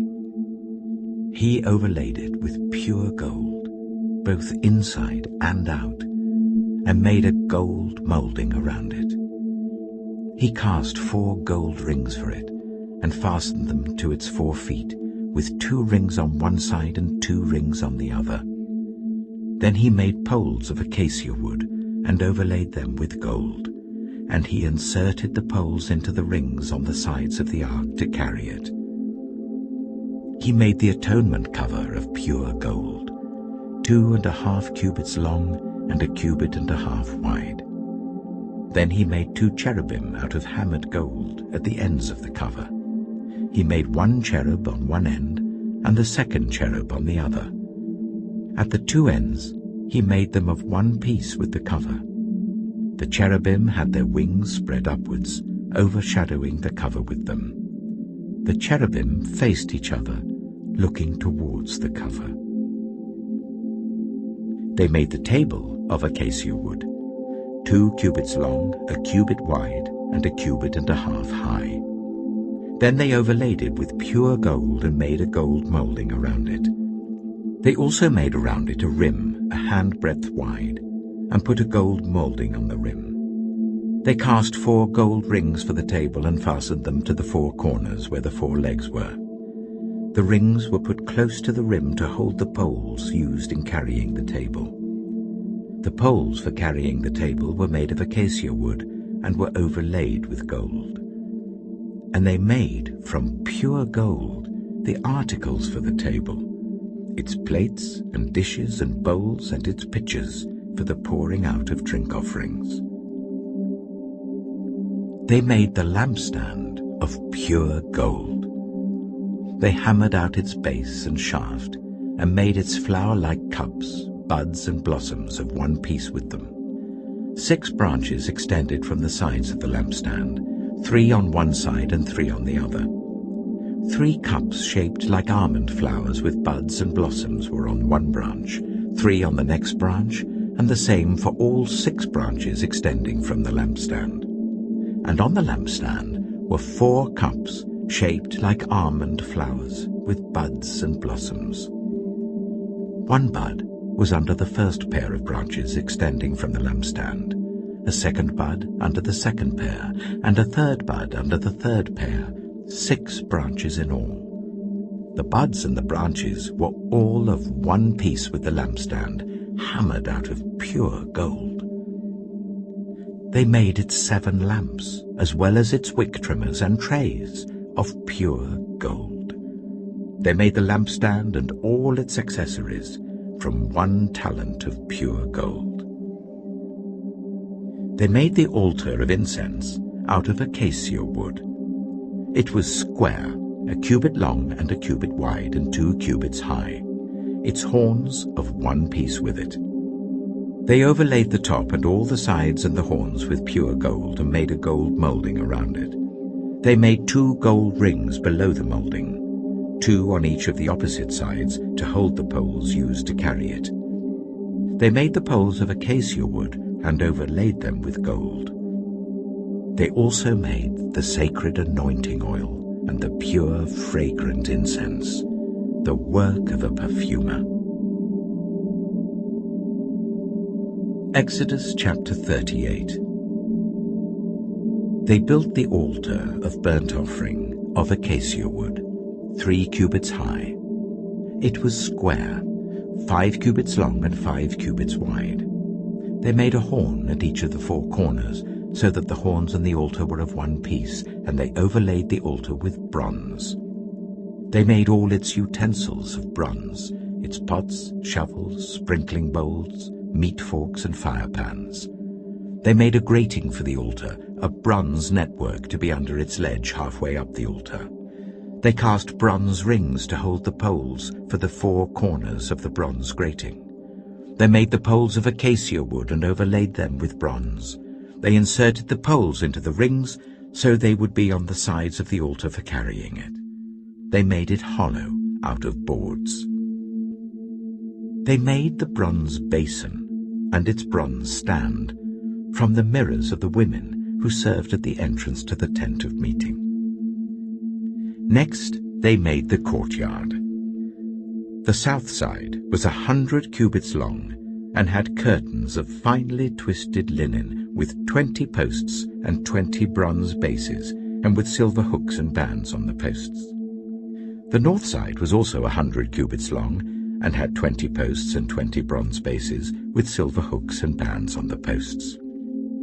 The west end was 50 cubits wide and had curtains with 10 posts and 10 bases, with silver hooks and bands on the posts.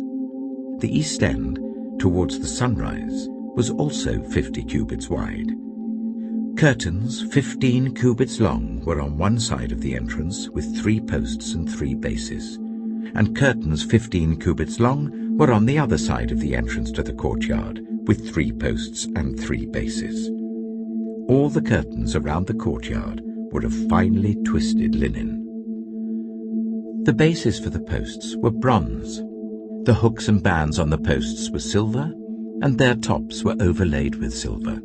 So all the posts of the courtyard had silver bands. The curtain for the entrance to the courtyard was made of blue, purple, and scarlet yarn, and finely twisted linen, the work of an embroiderer.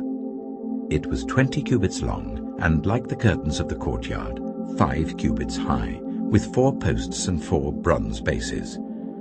Their hooks and bands were silver, and their tops were overlaid with silver. All the tent pegs of the tabernacle and of the surrounding courtyard were bronze. These are the amounts of the material used for the tabernacle of the covenant law, which were recorded at Moses' command by the Levites under the direction of Itamar, son of Aaron the priest. Bezalel, son of Uri, the son of Hur of the tribe of Judah, made everything the Lord commanded Moses. With him was Aholiab, son of Ahisamach, of the tribe of Dan, an engraver and designer and an embroiderer, in blue, purple, and scarlet yarn and fine linen. The total amount of the gold from the wave offering used for all the work on the sanctuary was 29 talents and 730 shekels, according to the sanctuary shekel.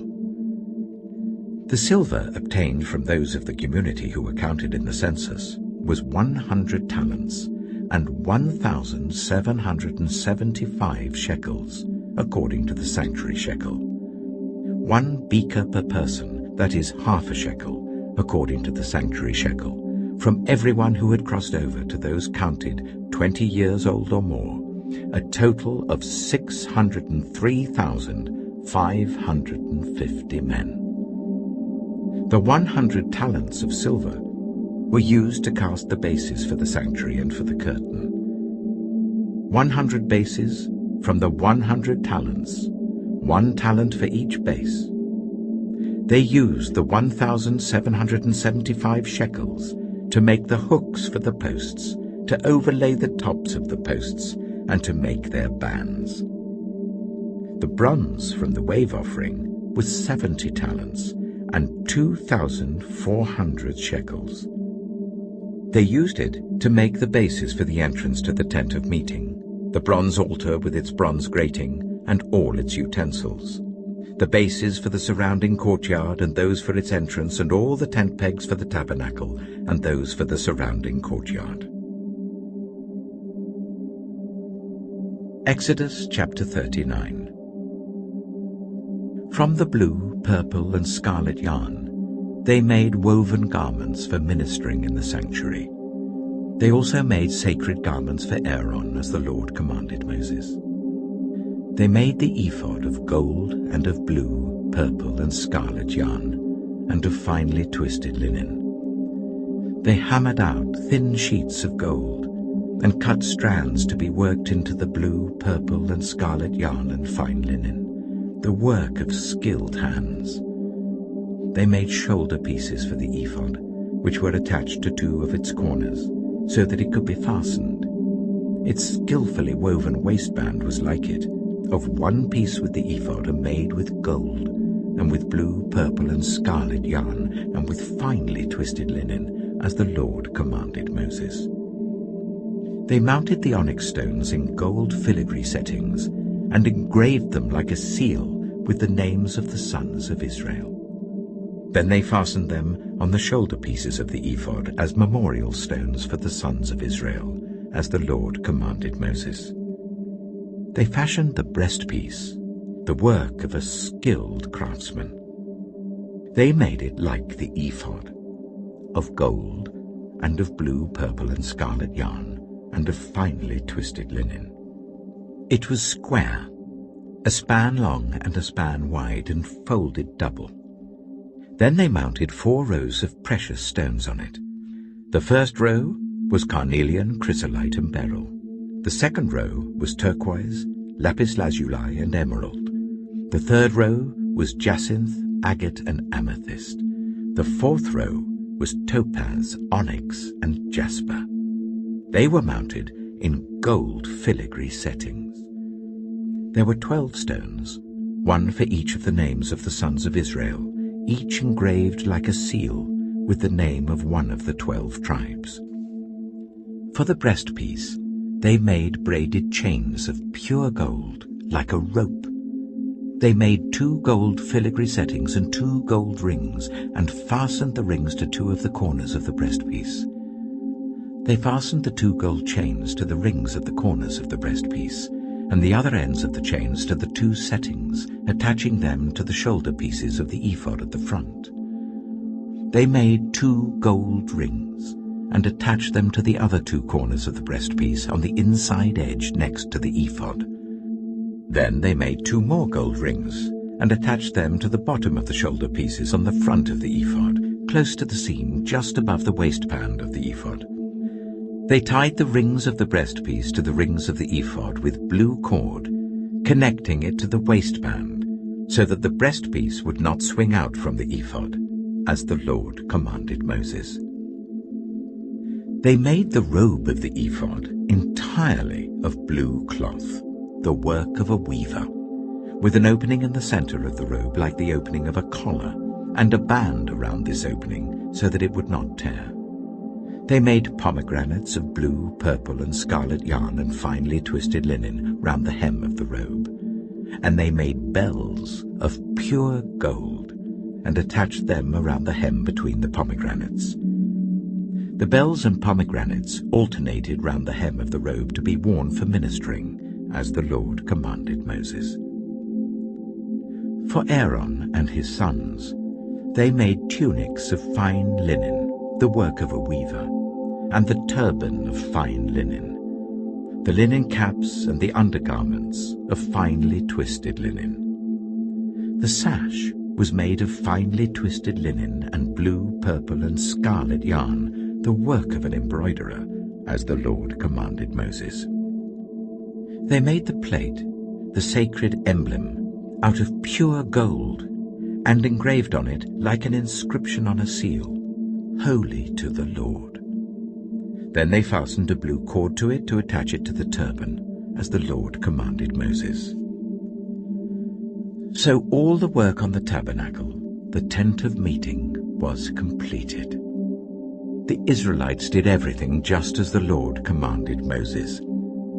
Then they brought the tabernacle to Moses, the tent and all its furnishings, its clasps, frames, crossbars, posts and bases, the covering of ram skins dyed red and the covering of another durable leather, and the shielding curtain, the ark of the covenant law with its poles and the atonement cover, the table with all its articles and the bread of the presence, the pure gold lampstand with its row of lamps and all its accessories, and the olive oil for the light, the gold altar, the anointing oil, the fragrant incense, and the curtain for the entrance to the tent, the bronze altar with its bronze grating, its poles and all its utensils, the basin with its stand, the curtains of the courtyard with its posts and bases, and the curtain for the entrance to the courtyard, the ropes and tent pegs for the courtyard, all the furnishings for the tabernacle, the tent of meeting,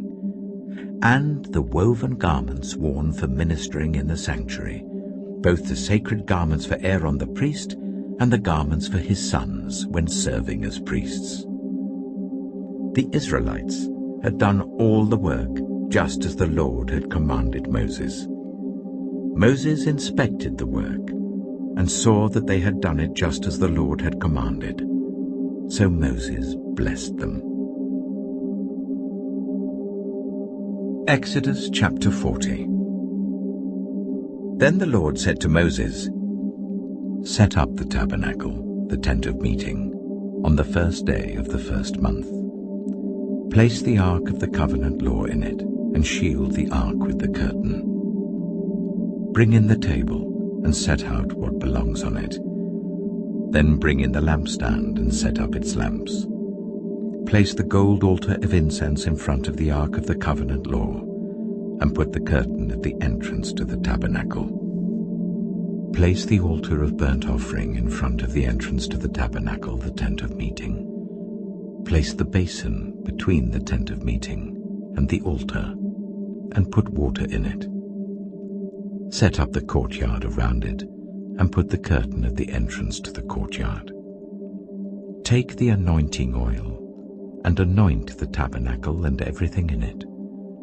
Consecrate it and all its furnishings, and it will be holy. Then anoint the altar of burnt offering and all its utensils. Consecrate the altar, and it will be most holy. Anoint the basin and its stand, and consecrate them. Bring Aaron and his sons to the entrance to the tent of meeting, and wash them with water. Then dress Aaron in the sacred garments. Anoint him and consecrate him so that he may serve me as priest. Bring his sons and dress them in tunics. Anoint them just as you anointed their father, so that they may serve me as priests. Their anointing will be to a priesthood that will continue throughout their generations." Moses did everything just as the Lord commanded him. So the tabernacle was set up on the first day of the first month in the second year. When Moses set up the tabernacle, he put the bases in place, erected the frames, inserted the crossbars, and set up the posts. Then he spread the tent over the tabernacle and put the covering over the tent as the Lord commanded him. He took the tablets of the covenant law and placed them in the ark, attached the poles to the ark and put the atonement cover over it. Then he brought the ark into the tabernacle and hung the shielding curtain, and shielded the ark of the covenant law, as the Lord commanded him. Moses placed the table in the tent of meeting on the north side of the tabernacle outside the curtain, and set out the bread on it before the Lord, as the Lord commanded him. He placed the lampstand in the tent of meeting opposite the table on the south side of the tabernacle, and set up the lamps before the Lord, as the Lord commanded him. Moses placed the gold altar in the tent of meeting in front of the curtain, and burned fragrant incense on it, as the Lord commanded him. Then he put up the curtain at the entrance to the tabernacle. He set the altar of burnt offering near the entrance to the tabernacle, the tent of meeting, and offered on it burnt offerings and grain offerings, as the Lord commanded him. He placed the basin between the tent of meeting and the altar, and put water in it for washing, and Moses and Aaron and his sons used it to wash their hands and feet. They washed whenever they entered the tent of meeting or approached the altar, as the Lord commanded Moses. Then Moses set up the courtyard around the tabernacle and altar, and put the curtain at the entrance to the courtyard. And so Moses finished the work. Then the cloud covered the tent of meeting, and the glory of the Lord filled the tabernacle. Moses could not enter the tent of meeting because the cloud had settled on it, and the glory of the Lord filled the tabernacle. In all the travels of the Israelites, whenever the cloud lifted from above the tabernacle, they would set out. But if the cloud did not lift, they did not set out until the day it lifted. So the cloud of the Lord was over the tabernacle by day, and fire was in the cloud by night, in the sight of all Israelites during their travels.